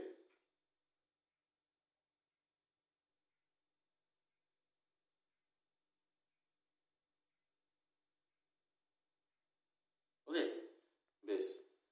এইবারে 3 পড়ে রইল, 2 কেটে 3 পড়ে রইল। আচ্ছা, এরপর নর্থ ওয়েস্টে কি আছে? নর্থ ওয়েস্টে 8, 8-এ ডিমান্ড কত? 3, আছে 9, 6 পড়ে রইল, এখানে 3 পড়ে গেল মানে D3 ডিমান্ড শেষ হয়ে গেল, এবার দেখো 6 পড়ে আছে। ঠিক আছে? এরকম 6 কিন্তু পড়ে থাকবে। তোমার এখানে 6, এখানে 7, তাহলে ভুল হয়েছে। লাস্ট এন্ট্রিতে যখন দেখবে, লাস্ট এন্ট্রি যখন পড়ে থাকবে দুদিকটা, মানে এদিকে যা পড়ে থাকবে এদিকে তাই পড়ে থাকবে, কেন? এটা ব্যালেন্স প্রবলেম। তুমি কাটাকুটি করে দেখলে এখানে 6 পড়ে আছে, এদিকে 4 পড়ে আছে, তাহলে ভুল হয়েছে অঙ্ক। ওকে, তাহলে 6 ছিল, 6 দুটি কেটে গিয়ে এখানে 6 থাকবে, এটা বন্ধ হয়ে যাবে। ঠিক আছে? এই যে আমি এটা পেনে কাটছি, তোমরা এটা পেনে কাটবে না, পেন্সিলে কাটবে। ঠিক আছে? দেখতে বাজে লাগবে না পেনে কাটবে। আমি এটা রাফে করছি বলে পেনে কাটছি, তোমরা পেন্সিলে কাটবে। ঠিক আছে? বুঝে গেল? বেশ, তাহলে আমার এটা কাজ হয়ে গেল। এবার সলিউশন কত? ইনিশিয়াল সলিউশন, হ্যাঁ, ইনিশিয়াল বেসিক ফিজিবল সলিউশন কত? এই যে এটা কত দেখবে ভালো করে, x11, x11টা কত? 3, x12 হচ্ছে 1, তারপরে এটা কত? x22, তাই তো? এই এন্ট্রিটা x22, এটা হচ্ছে 2, তারপরটা x23, এটা হচ্ছে 4, তারপরটা x23টা হচ্ছে 4, হ্যাঁ 24, তাহলে ঠিক আছে। x24, এটা হচ্ছে 2, x34, এটা হচ্ছে 3, x44, এটা হচ্ছে 6। এটা হচ্ছে ইনিশিয়াল বেসিক ফিজিবল সলিউশন।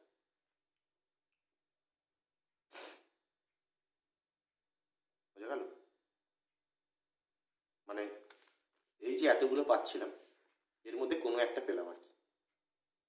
এটা কিন্তু বাই ডিফল্ট মিনিমাম হতেই পারে, এটা হতেই পারে তুমি ইনিশিয়ালি এটাই পেয়ে যাচ্ছ, এটা হতে পারে। তো কিন্তু এটা মারাত্মক ব্যাপার হতে পারে যে তুমি ইনিশিয়ালি অপটিমাল পেয়ে যাচ্ছ, যেমন এলপিপিতে হতো, প্রথম টেবিলে অপটিমাল হয়ে যাচ্ছে, হতে পারে না এরকম? সেরকম হতেই পারে, এটা বাই ডিফল্ট। সে পরের কেসে হলে হবে, দেখা যাবে, কিন্তু আমার প্রথম কাজ হচ্ছে এইটা বের করা। তো এইটা আমি পেলাম আর কি, এই ইনিশিয়াল সলিউশনটা পেলাম। ঠিক আছে? এবার ইনিশিয়াল কস্টটা কত? তাহলে ইনিশিয়াল কস্টটা কি করে পাবো? তাহলে এইটার সঙ্গে এইটা গুণ, তাই তো? তাহলে ইনিশিয়াল কস্ট এটা হচ্ছে, দেখো এরকম গুণ হবে ক্রস করে, 3 দুগুণে 6, 6 এখানে 11, তাই তো? 6 প্লাস 11 প্লাস 4 দুগুণে 8, 4 সাথে 28, 28 প্লাস 4, তাই তো? 4 প্লাস 3×8 = 24, 3×8 = 24, যোগটা করলে পাবে হচ্ছে 153। তাহলে এই টাকা লাগবে। এটা অপটিমাল লাভ হতে পারে, কিন্তু হলে হবে, না হলে হবে। তো এটা মানে কোনো একটা পেলাম আর কি, এইগুলোর মধ্যে কোনো একটা পেলাম। তো ইনিশিয়ালটা বের করার 5টা মেথড আছে, তার মধ্যে এইটা হচ্ছে নর্থ ওয়েস্ট ঘন্টা। বুঝে গেল? যে নর্থ ওয়েস্টে থাকবে সেখানে এন্ট্রি হবে। বুঝে গেছে? ঠিক আছে, এবারে দেখো মেথড 2, রো মিনিমাম।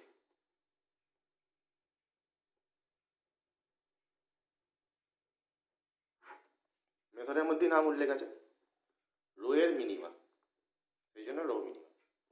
ঠিক আছে, একই প্রবলেমই করছি। আচ্ছা, আর একটা জিনিস লক্ষ্য রাখবে, এখানে আমি বলিনি, সেটা আমি ইনিশিয়ালের পরেই বলবো।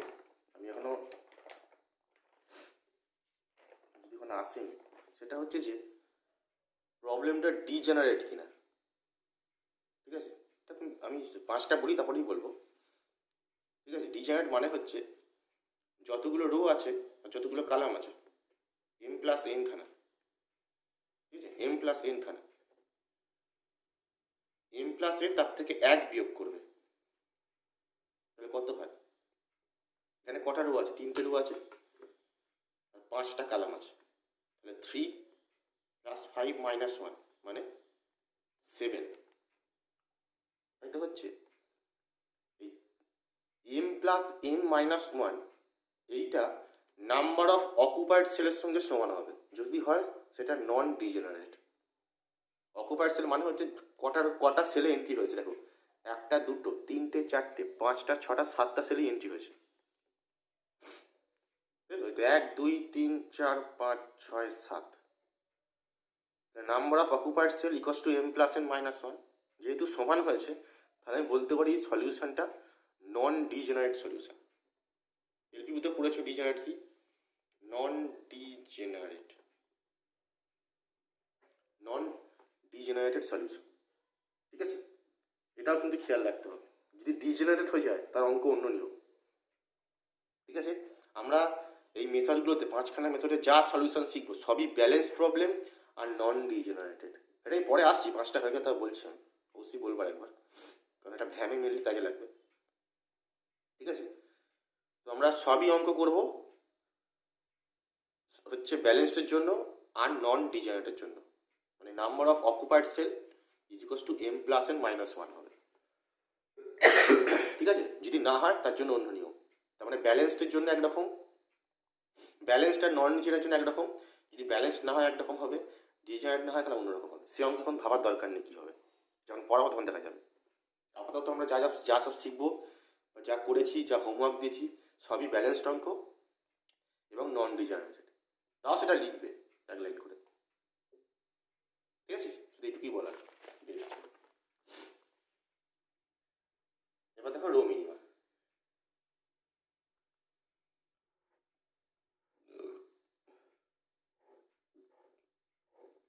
কি আছে? 2 11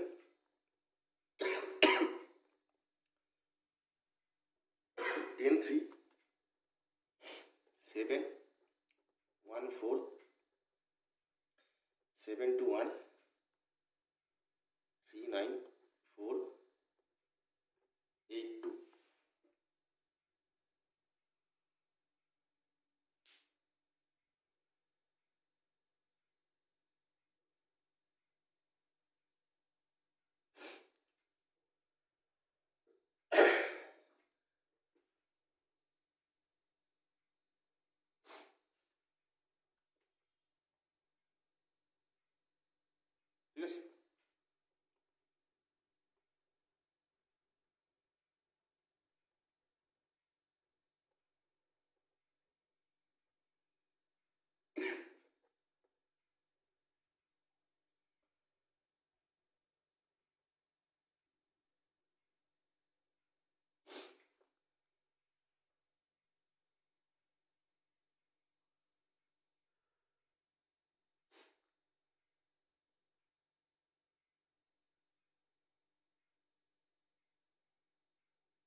ঠিক আছে, বেশ।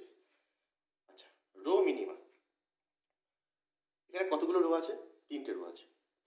রো মিনিমা মানে হচ্ছে একদম প্রথম থেকে শুরু করতে হবে, যতক্ষণ না প্রথম রোয়ের কাজ মিটছে ততক্ষণ প্রথম রোই কাজ করে যাবো। দেখো 3টে রো মানে একদম করসপন্ডিং রো হবে। প্রথমে ফার্স্ট রো আছে, ফার্স্ট রোয়ের মিনিমাম কে? দেখো ফার্স্ট রোতে কী কী আছে? ফার্স্ট রোয়ে 2, 11, 10, 3, 7। প্রথম রোয়ের মিনিমাম কে?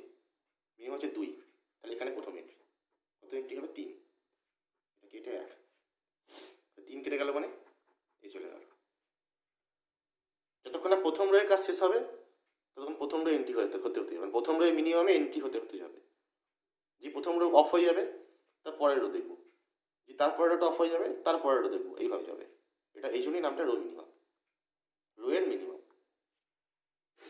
এখনো প্রথম রো আছে, আবার পর তাহলে প্রথম তো আছে, আবার প্রথম রোতেই দেখবো। বেশ, তাহলে পরের মিনিমামটা কি? 3, 3-এ কে ঢুকবে? 3-এ 1 ঢুকবে, এখানে 4,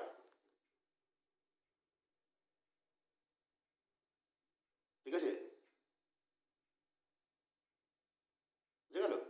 তাহলে এইটা অফ, প্রথম রো অফ হয়ে গেল, প্রথম রো এখনো কাজ নেই। বেশ, এর পরবর্তী রো কে আছে? সেকেন্ড রো আছে, সেকেন্ড রোয়ের মিনিমাম কি আছে? 1 আছে, সেকেন্ড রোয়ের মিনিমাম 1 আছে, তাহলে এখানে কত ঢুকবে? এখানে 6 ঢুকবে, এখানে 2,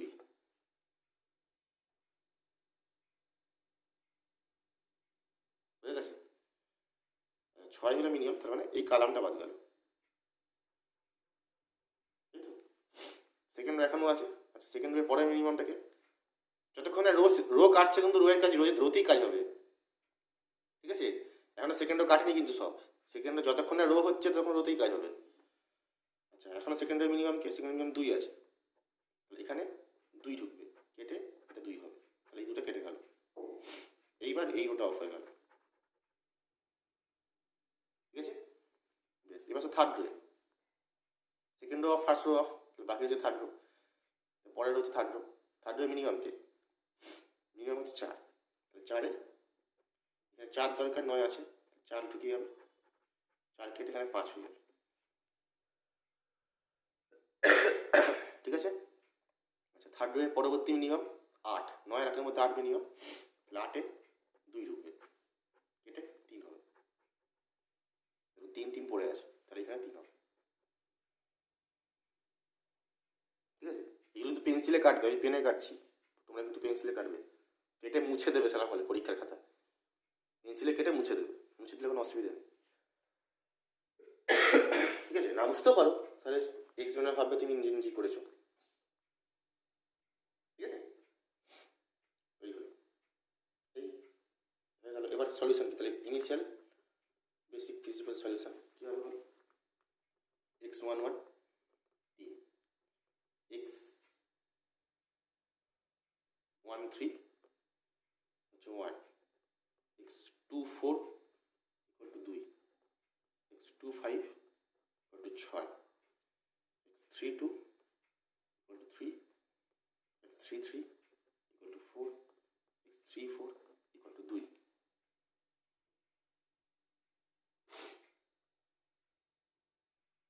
ঠিক আছে? আর ইনিশিয়াল কস্ট কত?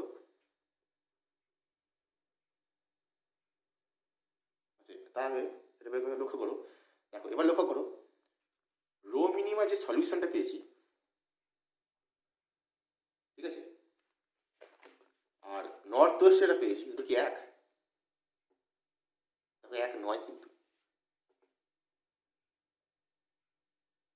ঠিক আছে? এই সলিউশনটা কিন্তু এক নয়, এই সলিউশনটা, ঠিক আছে? ইনিশিয়াল কস্টটা কত? যদি করো দেখবে 78 আসবে, দেখো কতটা কমে গেল, ঠিক আছে? তার মানে কি, এখানে কস্ট পেয়েছি আমি, এখানে কস্টটা পেয়েছি 153, এখানে পেলাম 78, তার মানে অনেকটা কমে গেল। তার মানে কি, তার মানে কি হলো, এইটা আর আমি অপটিমালের কাছে চলে গেলাম। বলছিলাম না যে তুমি কোনটা পাবে কোনো গ্যারেন্টি নেই, 5 রকম মেথড আছে, তুমি 5টা মেথডে 5 রকম পাবে। তুমি প্রথম মেথডটা এটা পাচ্ছ, তারপরে মেথড দেখো এখানে চলে গেলাম। প্রথম মেথডে কিন্তু যতটা দূরে পেলাম, যতটা কাছে পেলাম, সেকেন্ড মেথড কিন্তু আরও কাছে পেয়ে গেলাম, অপটিমালের আরও কাছে পেয়ে গেলাম। 153 থেকে আমি 78 পেয়ে গেলাম। বুঝতে পারা যাচ্ছে? ঠিক আছে, সুতরাং কিন্তু যতগুলো মেথড আছে সব মেথডে কিন্তু তুমি এই সলিউশনটা এক নাও পেতে পারো, তোমাদের এক নাও আসতে পারে উত্তর। নট টেস্ট কর্নারে একরকম, কেউ যদি নট টেস্ট করে একরকম অ্যান্সার আসবে, কেউ যদি রো মিনিমা করে একরকম অ্যান্সার আসবে, কেউ যদি কালার মিনিমা করে একরকম অ্যান্সার আসবে। ঠিক আছে, এতে ভয় পাওয়ার কিছু নেই, এরকমই আসবে, যে ভুল হয়েছে না কিন্তু ঠিকই আছে। কারণ কেন কি অপশান এতগুলো আছে, আসার কারণটা দেখো আমি এখানে ক্লিয়ার করলাম ব্যাপারটা, যে এতগুলো অপশান আছে তো তুমি এক একটা মেথডে এক এক রকম পাবে। কিন্তু কিন্তু তুমি তোমার সেই গেনার হবে যে যত কাছে পাবে, গেনার সেই হবে, তারই লাভ হবে যে অপটিমালের কাছে সলিউশনটাকে বের করতে হবে, যে যত অপটিমালের কাছে মানে কাছে ইনিশিয়াল বেসিক ফিজিবল সলিউশনটাকে বের করতে পারবে। বুঝতে পারা গেছে? যত কাছে পাবে তত তোমার লাভ। এইবার প্রশ্ন, এই 5খানা মেথডের মধ্যে কোন মেথডে করলে সবচেয়ে কাছে পাওয়া যাবে? ঠিক আছে, এই 5খানা মেথডের মধ্যে বলছে যদি তুমি ব্যায়াম করো, দেখবে যতগুলো মেথডে করছো তার মধ্যে ভ্যামে করলে সবচেয়ে অপটিমালের কাছে সলিউশনটাকে ইনিশিয়ালটাকে পাওয়া যায়। ফলে আমাদের কম এই যে ইমপ্রুভমেন্টটা কম বার করতে হবে, অঙ্ক ছোট হবে যদি ভ্যাম করো। ঠিক আছে, ভ্যাম মেথড কিন্তু সবচেয়ে বড়, এই যে ইনিশিয়াল এখানে আমার এত সহজ হয়ে গেল, ভ্যাম কিন্তু অনেক কিছু করতে হয়, কিন্তু ভ্যামে করলে ইনিশিয়াল সলিউশনটা সবচেয়ে কাছে পাওয়া যায়। ভ্যামে এরকমও হয় যে ফার্স্টেই ইনিশিয়ালি অপটিমাল পেয়ে যাচ্ছ, ভ্যাম করলে এরকমও হয়, অনেক সময় এরকম হতে পারে, বুঝেছো তো, যে তুমি প্রথম স্টেপেই অপটিমাল পেয়ে গেলে, প্রথম স্টেপে সলিউশন পেয়ে ইনিশিয়াল সলিউশন বের করলে, ইনিশিয়াল সলিউশন বের করার পর অপটিমালি টেস্ট করলে দেখলে অপটিমালি টেস্ট হোল্ড করে গেছে, তার মানে ওটাই অপটিমাল হয়ে গেল। ভ্যামে কিন্তু এই একটা প্লাস পয়েন্ট আছে, ওই জন্যই সবসময় অঙ্ককে ভ্যাম দিয়েই করবে এবং পরীক্ষাতেই ভ্যাম দিয়েই করতে বলা থাকে ম্যাক্সিমাম কেসে। ঠিক আছে, অন্য কিছু থাকতে পারে কিন্তু ভ্যামটা করা হয়, ভ্যামটা বেশি করা হয়। বুঝতে পেরেছো? এই 5খানা মেথডের মধ্যে ওই জন্য এই ভ্যামটা হচ্ছে সবচেয়ে মানে ভালো, সবচেয়ে অ্যাকসেপ্টেবল মেথড। সবকটাই পরপর এসছে, তৈরি হয়েছে সবকটা আস্তে আস্তেই, কিন্তু ভ্যাম সবচেয়ে ভালো সলিউশন দেয়। আমার তো মিনিমাইজ করতে হবে না, তো মিনিমাইজের সবচেয়ে কাছে ইনিশিয়াল সলিউশন আমাকে ভোগেলস অ্যাপ্রক্সিমেশন মেথড দিয়ে থাকে, সেই জন্য আমরা ভ্যাম দিয়ে বেশি অঙ্ক করব। ঠিক আছে, ভ্যাম করার কারণটা হচ্ছে এটা, সব অঙ্কই ভ্যামে করা হবে, কিছু না বলা থাকলে ভ্যামেই করবে, অবশ্যই ভ্যাম করবে। ঠিক আছে, তো এই হচ্ছে প্রশ্নের আমার উত্তর, যে কেন এতগুলো মেথড পড়ছি। এতগুলো মেথড পড়ার কারণ হচ্ছে যে এক একটার জন্য এক এক রকম সলিউশন হয়। ঠিক আছে, সবচেয়ে কম পাবে, সবচেয়ে ভালো সলিউশন পাবে ভ্যামে, ভ্যামের থেকে ভালো কেউ দিতে পারবে না। বাকি চারটের মধ্যে কোনোটাতে কম বেশি হতে পারে, কিন্তু ভ্যামে সবচেয়ে কম দেবেই। ঠিক আছে, যেমন ধরো এই অঙ্কটাতে কিন্তু এইটা একরকম সলিউশন পেলাম, এইটা একরকম সলিউশন পেলাম। এরপরে যদি কালার মিনিমা করি 3 নম্বর, দেখো সেখানে আমরা অন্য পাবো, এক পেতেও পারি কিন্তু অন্য পেতে পারি, কিন্তু এই অঙ্কটার ক্ষেত্রে অন্যই পাবো। দেখো আমি করছি কালার মিনিমাটা সেম হবে। ঠিক আছে, কোনো পার্থক্য নেই কালার মিনিমাটা ঠিক যেমন রো করলাম তেমন কালার মিনিমা হবে। কালার মিনিমাটা কি, এখানে কালামের মিনিমাম হবে। ঠিক আছে, হুবহু এক, কোনো পার্থক্য নেই। তাও আমি করছি একবার।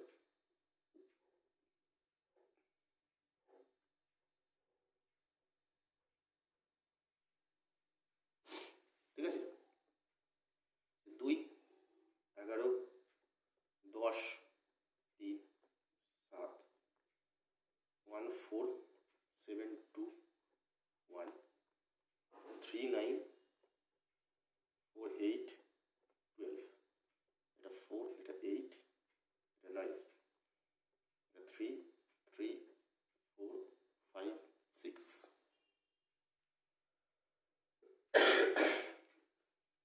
বোঝা গেছে? কালাম মিনিমাম হচ্ছে প্রথম কালাম যে কাছাকাছি যে সবার প্রথম কালামে মিনিমাম কি আছে, 1 আছে। প্রথম কালামে মিনিমাম হচ্ছে 1, 1-এ 3 ঢুকবে। আচ্ছা, এইটা ডিজেনারেটেড, এটা চেক করবে কিন্তু এখানে কত আছে দেখো, m plus n minus one কত, এটা হচ্ছে 7, 4 প্লাস 3 5 প্লাস 3 মাইনাস 1 মানে 7 কত গুণ 1 2 3 4 5 6 7 খানি আছে, তাহলে এটা নন ডিজেনারেটেড।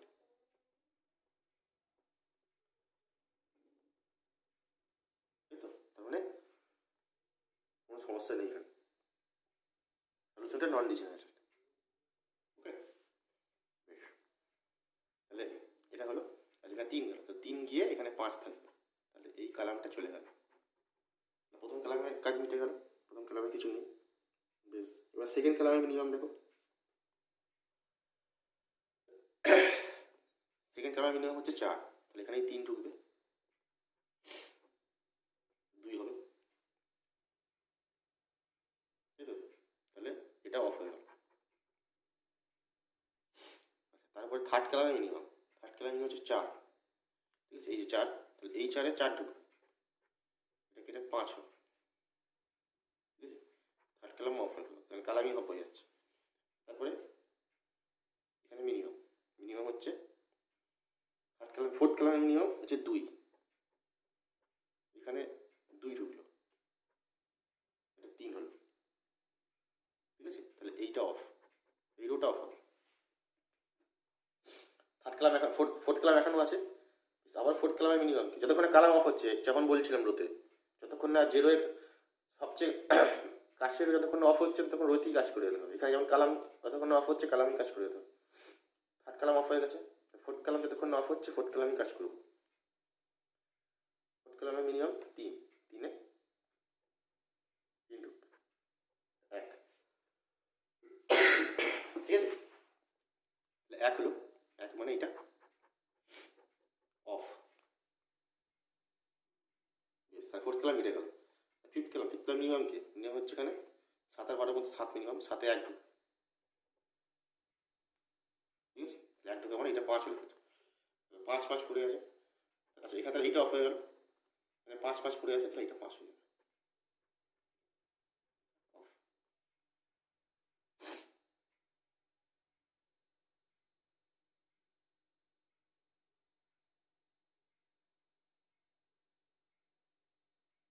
ঠিক আছে, ইনিশিয়াল বেসিক ফিজিবল সলিউশন কত হবে, এখানে এক্স দেখো প্রথমে আছে 1 3, 1 3 হচ্ছে 3, এক্স 1 4 হচ্ছে 1, এক্স 2 1 হচ্ছে 3, এক্স 2 2 হচ্ছে 3, এক্স 2 4 হচ্ছে 2, এক্স 3 3 হচ্ছে 4, এক্স 3 5 হচ্ছে 5, ঠিক আছে, আর ইনিশিয়াল কস্ট যেমন 3 3 কে 9, 7 1 7, 3 1 3, 4 3 12 এটাও যোগ করতে হবে, করলে পাবে হচ্ছে তুমি 111 পাবে। এখানে একটা বেশি পেলাম, কিছু করার নেই, কিন্তু অন্য পেলাম। দেখো এই সলিউশনটা কিন্তু আমার কারোর সঙ্গে মিল নেই, এই সলিউশনটা এর সঙ্গেও মিল নেই, এর সঙ্গেও মিল নেই, তিনটি আলাদা করো, অন্য কিছু পেয়েছি, এই লিস্টের অন্য কিছু পেয়েছি এরকম, ঠিক আছে। এইভাবে করতে করতে দেখবে, যদি এইভাবে করতে থাকো, একই অঙ্ক 5, এই যে তার মানে বুঝতে পারছি একই অঙ্ক কেন 5 আমি করেছি। দেখো এই 5ভাবে করছো তো, 5ভাবে যতগুলো সলিউশন পাবে তার মধ্যে সবচেয়ে কম ভ্যালু তুমি, সবচেয়ে কম ইনিশিয়াল কস্ট তুমি ভ্যামে পাবে, করে দেখবে, করছি তো দেখতে হবে। এখানে পেলাম 153 একই অঙ্কতে, এখানে একই অঙ্কতে পেলাম 78, এখানে একই অঙ্কতে পেলাম 111, 111। এভাবে করতে করতে যখন ভ্যাম করবো দেখবো ভ্যামে ইনিশিয়াল কস্ট সবচেয়ে মিনিমাম আসছে। যাই না এটা অপটিমাল হয়ে যেতে পারে, সেটা অপটিমালি টেস্ট করে দেখতে পাওয়া যাবে, ঠিক আছে, কিন্তু সবচেয়ে ভালো সলিউশন দেয় কিন্তু ভ্যাম, ঠিক আছে। এই জন্যই আমি একটা অঙ্কেই 5বার করেছি, এটা বুঝতে পারা যায়, ঠিক আছে। এই হচ্ছে আমাদের কালার নির্মাণ। এবার দেখো আসছে উত্তর নাম্বার 4, ম্যাট্রিক্স মেথড।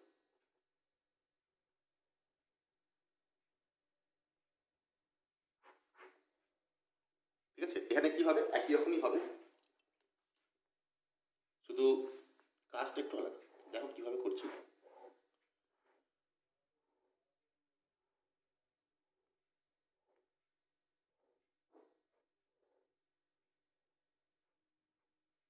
এখানে আছে 2 11,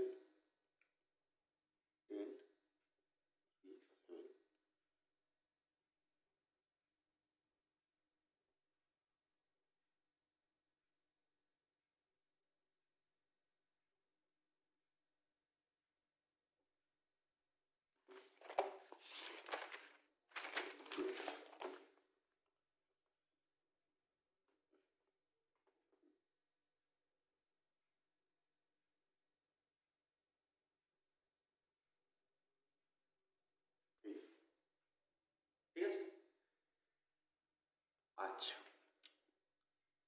লেখার মধ্যেই উল্লেখ আছে ম্যাট্রিক্স মিনিমাম, তার মানে পুরোটাকে, আচ্ছা প্রথমে ব্যালেন্স ফেস তো একই প্রবলেম, ব্যালেন্স চেক করার প্রশ্নই নেই।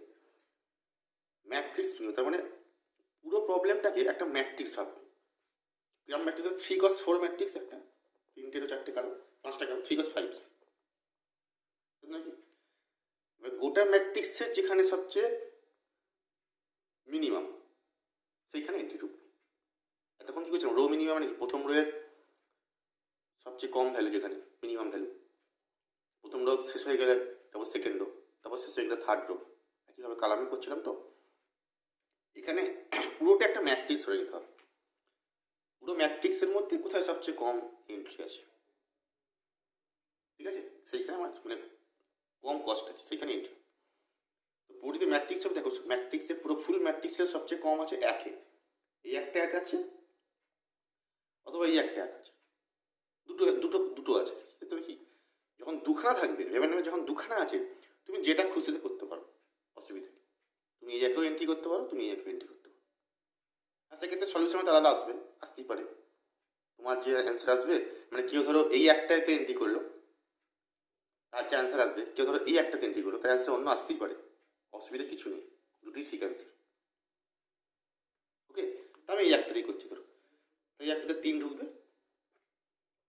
এখানে 5 থাকবে, তাহলে এই কালাম চলে গেল, ঠিক আছে। ওকে, বেশ, এবার দেখো তারপরে মিনিমামকে এইটাই, তারপরে এই একটা আছে, বেশ এই একে 5 ঢুকবে,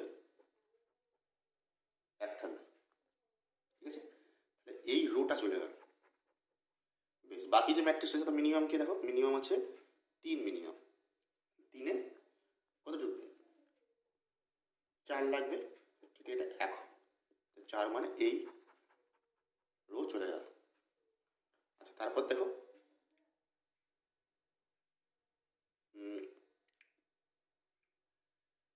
এইখানে আছে তোমার মিনিমাম 4, মানে মিনিমাম 4 আছে, 4-এ 4 লাগবে, এখানে 5, তাই তো।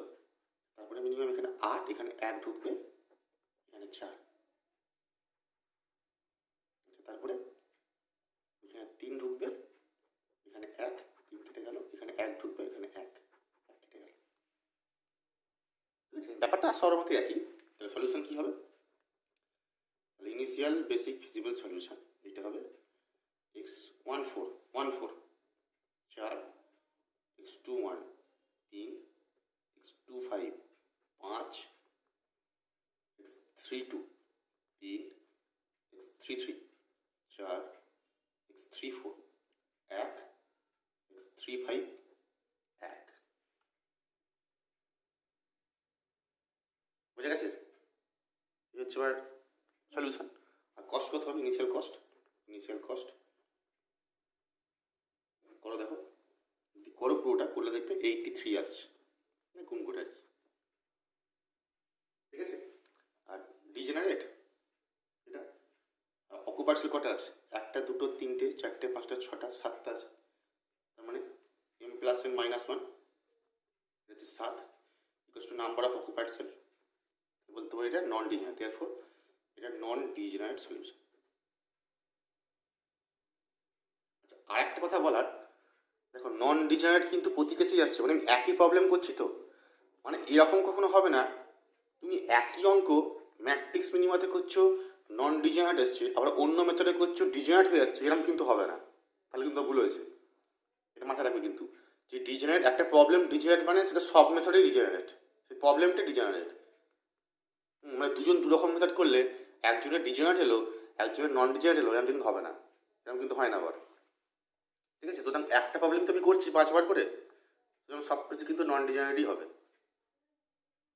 ঠিক আছে। কারণ প্রবলেমটা এটা প্রবলেমের উপর ডিপেন্ডেন্ট, মেথডের উপর ডিপেন্ডেন্ট নয়, ঠিক আছে। তুমি যাই মেথডই করো একই হবে, নন ডিজেনারেটই হবে, বুঝে গেল। এই হচ্ছে আমাদের ম্যাট্রিক্স, এইভাবে দেখবে। এইবার আসছে মেথড, আসল মেথড, বড় মেথড হচ্ছে ভ্যাব, Vogel's approximation method, method of penalty,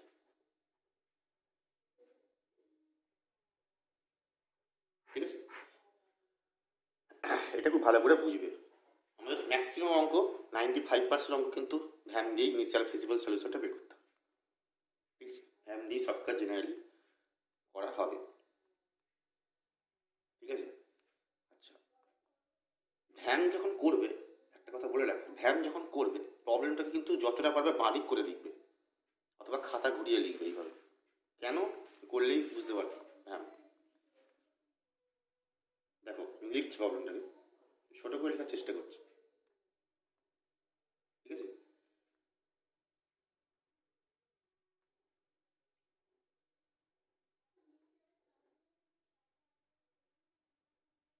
এই তো।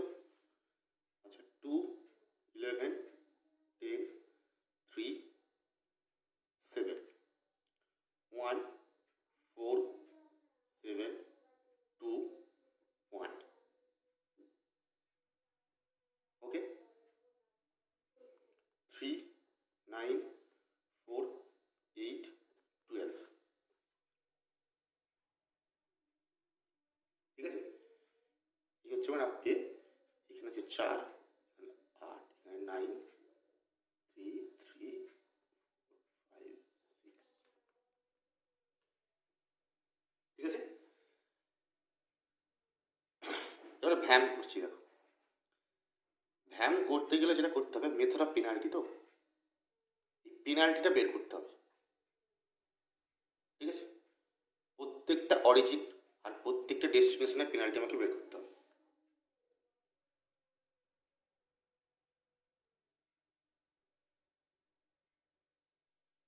ঠিক আছে, তো পেনাল্টিগুলো কীভাবে করবে দেখো। ফার্স্ট অরিজিন, তার পেনাল্টি হচ্ছে, ফার্স্ট অরিজিন মানে ফার্স্ট রো, ফার্স্ট অরিজিন মানে ফার্স্ট রো, সেকেন্ড অরিজিন মানে সেকেন্ড রো, থার্ড অরিজিন মানে থার্ড রো। এইটা first destination, second destination, third destination, fourth destination, fifth destination. প্রথম রোয়ের পেনাল্টি হচ্ছে মিনিমাম কস্ট দুখানা।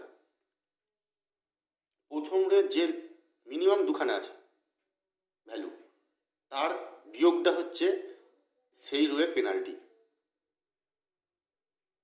বুঝাচ্ছি কি বলতে চাইছি? যেমন ধর প্রথমটা কী কী আছে, 2, 11, 10, 3 আর 7। তাহলে দুটো লিস্ট মিনিমাম, মানে সবচেয়ে কম ভ্যালু কত, 2, আর তারপরের মিনিমামটা কত, 3। 3 আর 2 বিয়োগ করবো, করে কত পাচ্ছি, 1। তাহলে এর পেনাল্টি হচ্ছে 1।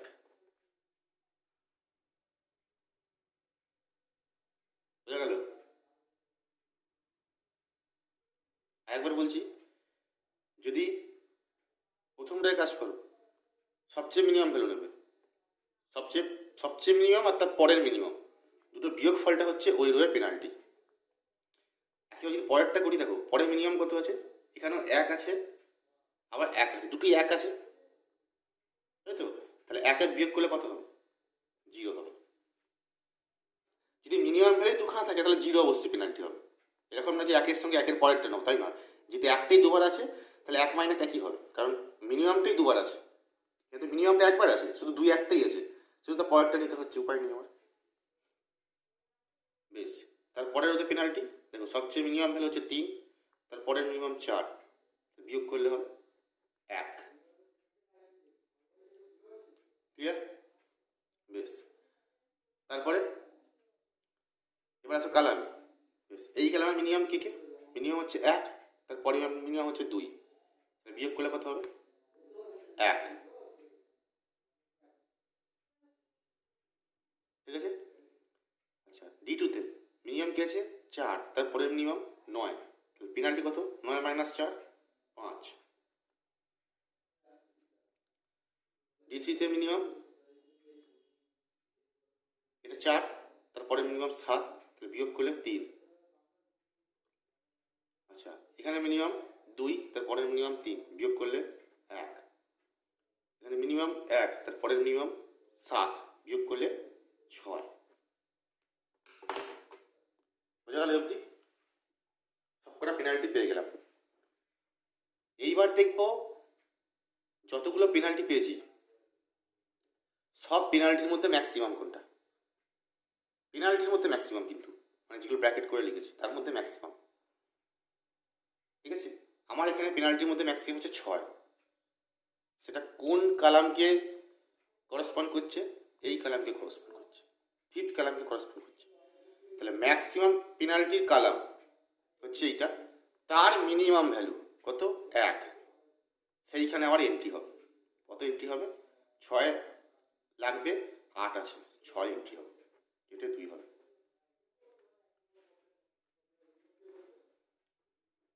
বোঝা গেল? ম্যাক্সিমাম পেনাল্টির মিনিমাম কস্ট সেইখানে এন্ট্রি হবে। এবার প্রশ্ন, যদি ম্যাক্সিমাম পেনাল্টি দুটো পাও, ধরো 6 দুবার এসছে, তাহলে যেটা খুশি নেওয়া যাবে। ওকে, যদি 6 দুবার আসে যেটা খুশি নেওয়া যাবে, ম্যাক্সিমাম পেনাল্টি দুবার এলে যেটা খুশি, ঠিক আছে? তাহলে 6 এন্ট্রি হলো, 2 রইল, মিটে গেল কাজ।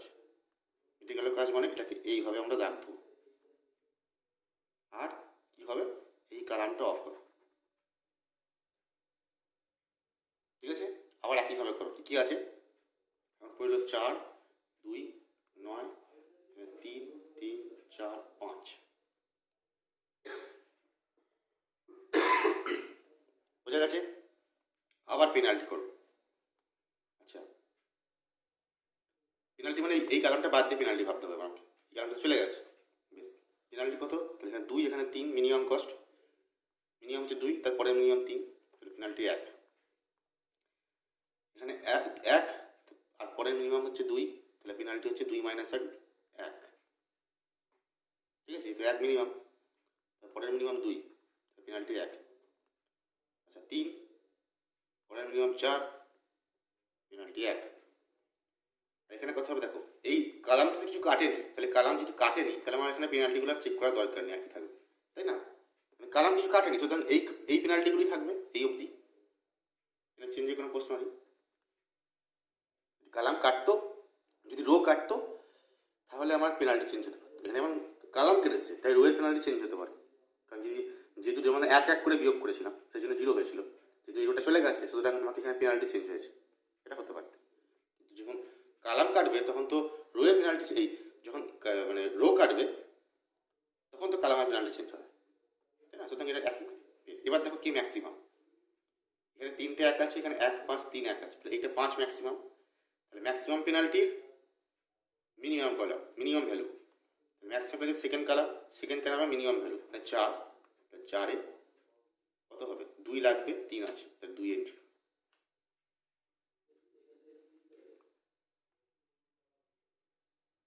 ঠিক আছে? 2 কেটে 1 হলো, ঠিক আছে? 2 কেটে 1 হলো মানে এই রোটা চলে গেল।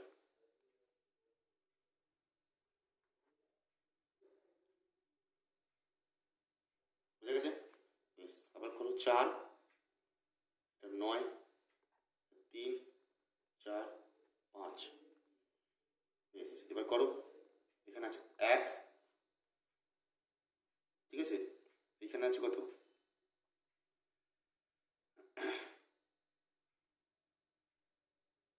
এখানে 1 আছে, ঠিক আছে? আচ্ছা, এখানে 1 আছে, কেটে একটা লিখে নিয়ে ভুল করে 1 আছে, তাহলে এখানে পেনাল্টি হচ্ছে 2। আচ্ছা, এখানে 10 মাইনাস, কারণ এখানে দেখো দুটোই তো মেনিউ, আর তো নেই কিছু, এইটার সঙ্গে তোমাকে বিয়োগ করতে হবে, উপায় নেই।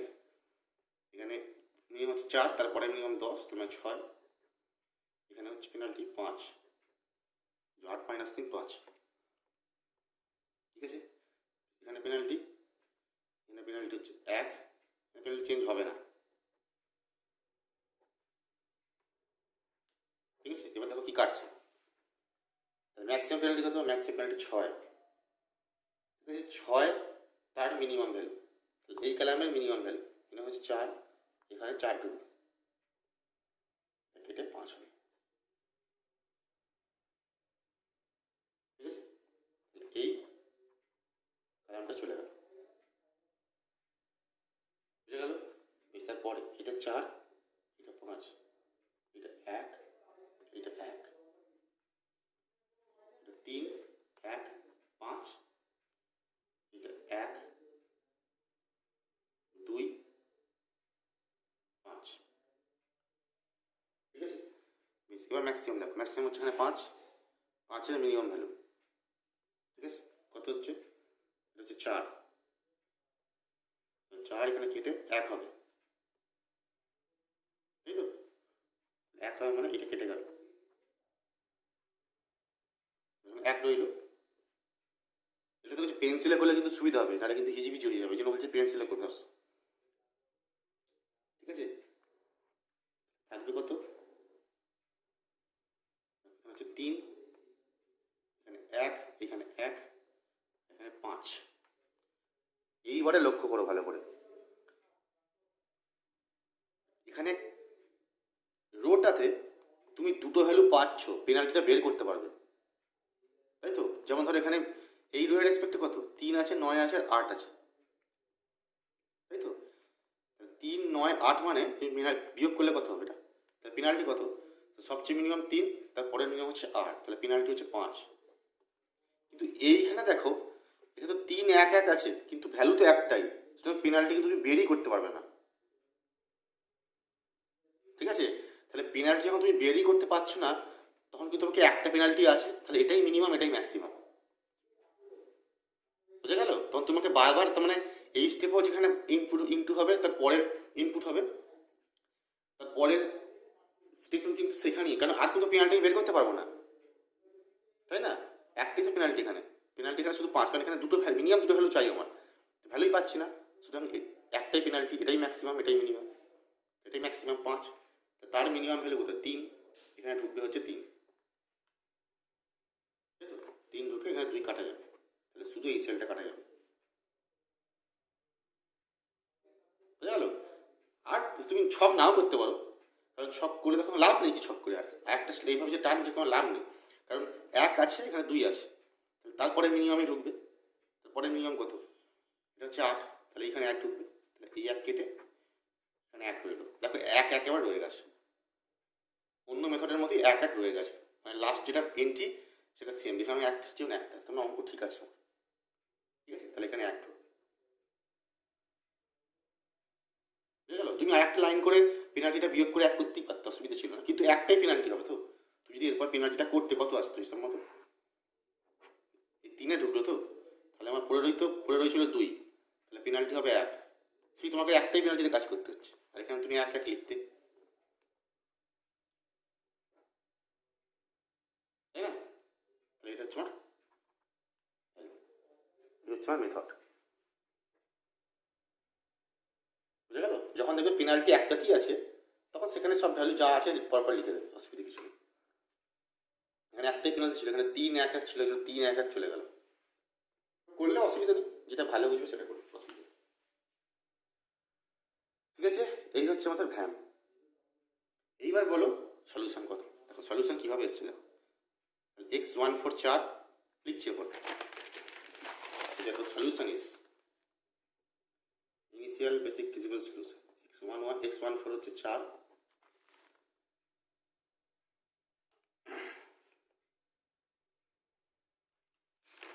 x14 4, x22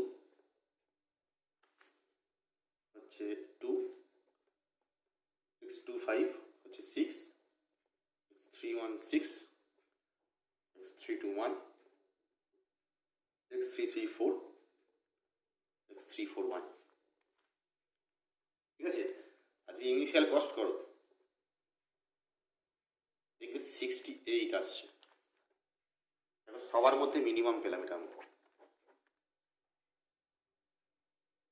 ঠিক আছে, তুমি আগেরটা কত পেয়েছো, আগেরটা 83 পেয়েছো, তার আগেরটা 111 পেয়েছো, তার আগেরটা 78 পেয়েছো, আর সবার প্রথমে একটা 153 পেয়েছো।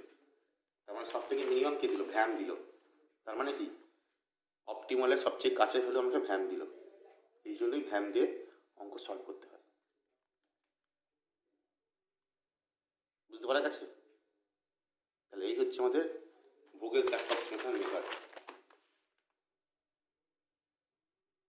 বোঝা গেছে? সব অঙ্ক এইভাবেই হবে, খুবই সহজ মেথড, কঠিন কিছু না, নিজেদের মতো করে করবে। ঠিক আছে, এই 5খানা মেথড দিয়ে আজকে আমরা শুধুমাত্র ইনিশিয়াল বেসিক ফিজিবল সলিউশন বের করাটা শিখলাম। ঠিক আছে, আমি দেখবে আরও একটা অঙ্ক ভ্যাম দিয়ে করেছি তোমাদের নোটে। দেখো এটা হচ্ছে আমার এই অঙ্কটা যেটা দেখালাম এই মাত্র, আর একটা অঙ্ক আমি ভ্যাম দিয়ে করে দিয়েছি, এটা তোমরা নিজেরা দেখবে একইভাবে। ঠিক আছে, এটাও ভ্যাম দিয়ে করেছি, এটা নিজেরা নিজেদের মতো করে করবে, রাফ খাতায় করবে নিজেরা, নোট হয়তো লিখে ফেলেছো, রাফ খাতায় এটা করবে, ঠিক আছে? একইভাবে, কোনো নতুন কিছু না, ঠিক যেভাবে আগেরটা করলাম সেইভাবে এটা যাবে। সুন্দর করে ছোটো অঙ্ক সেটা এখানে ইনিশিয়াল সলিউশনটা বের করতে হবে, ঠিক আছে? তবে মাথায় রাখবে আমরা আজকে যা শিখলাম সব কিন্তু ব্যালেন্স প্রবলেম আর নন ডিজেনারেটেড। অবশ্যই প্রবলেম ব্যালেন্স থাকতে হবে এবং নন ডিজেনারেটেড থাকতে হবে। তার জন্য কিন্তু আমরা মেথড আজকে যা এই 5খানা মেথড শিখেছি। যদি নন ডিজেনারেট না থাকে বা ব্যালেন্স না থাকে, এই 5খানার মধ্যেই হবে, কিন্তু কিছু নতুন নতুন কাজ আছে, সেই জিনিস আমার পড়া শেখাবো, ঠিক আছে? তাহলে 5খানা মেথড হলো। এবার দেখবেন কিছু হোমওয়ার্ক দিয়েছি, হোমওয়ার্কে কিছু অঙ্ক আমি টেনিনাস থেকে বা অন্য বই থেকে কালেক্ট করে দিয়েছি, ঠিক আছে? সব মেথডগুলো আমি উল্লেখ করে দিয়েছি, অ্যান্সারও দিয়ে দিয়েছি। এই অঙ্কগুলো নিজেরা করবে যেগুলো দেওয়া আছে ছবি, ঠিক আছে? সব রকম মেথডই করা আছে, কিছু ম্যাট্রিক্স ফর্মুলা দেওয়া আছে, ভোগেলস অ্যাপ্রক্সিমেশন দেওয়া আছে। তোমরা চাইলে যেগুলো colour minimum matrix, colour minima, row minima, matrix মিনিমাতে দিয়েছি সেগুলো ভ্যান দিয়ে করতে পারো, অসুবিধা কিছু নেই। ওরা দেখবে কি আছে, প্র্যাকটিস হবে, ঠিক আছে? তো এই অবধি করবে। আর ঘোষ চক্রবর্তী যেটা হোমওয়ার্ক দিয়েছি সেটা হচ্ছে যে এই 1, 2, 3 সবটা করবে, 1 থেকে 3 সবকটা, শুধু ইনিশিয়াল বেসিক ফিজিবল সলিউশনটা বের করবে, ঠিক আছে? আমি এটা একটুখানি দেখিয়ে দিই তোমাদের বইতে, দেখবে এই যে এক্সারসাইজ 8-এ, এক্সাম্পল 8-এ আমি ছবিও দিয়েছি, 1, এই 2, এই 3, এটা যেমন দিয়েছে তেমন করবে, বুঝা গেছে? এইটুকুই আজকের কাজ। আগে ইনিশিয়াল বেসিক ফিজিবল সলিউশন বের করা শেখো, তারপর অপটিমালিটি টেস্ট আমি দেখাবো, বুঝা গেছে? এই 3টে অঙ্ক 1, 2, 3, এই 3টে 1-এর দাগে, 2-এর দাগে, 3-এর দাগে অঙ্ক করবে, আর সাথে যেগুলো খাতায় দিয়েছি সেই অঙ্কগুলো করবে। এরপর যদি কিছু ডাউট থাকে, কিছু কোয়ারিজ থাকে, ডাউট ক্লিয়ার ক্লাসে সবাই তো আসছো এক এক করে গ্রুপ করে, সেই গ্রুপে আমি যে ডাউট থাকে সেগুলো দেখি, ঠিক আছে?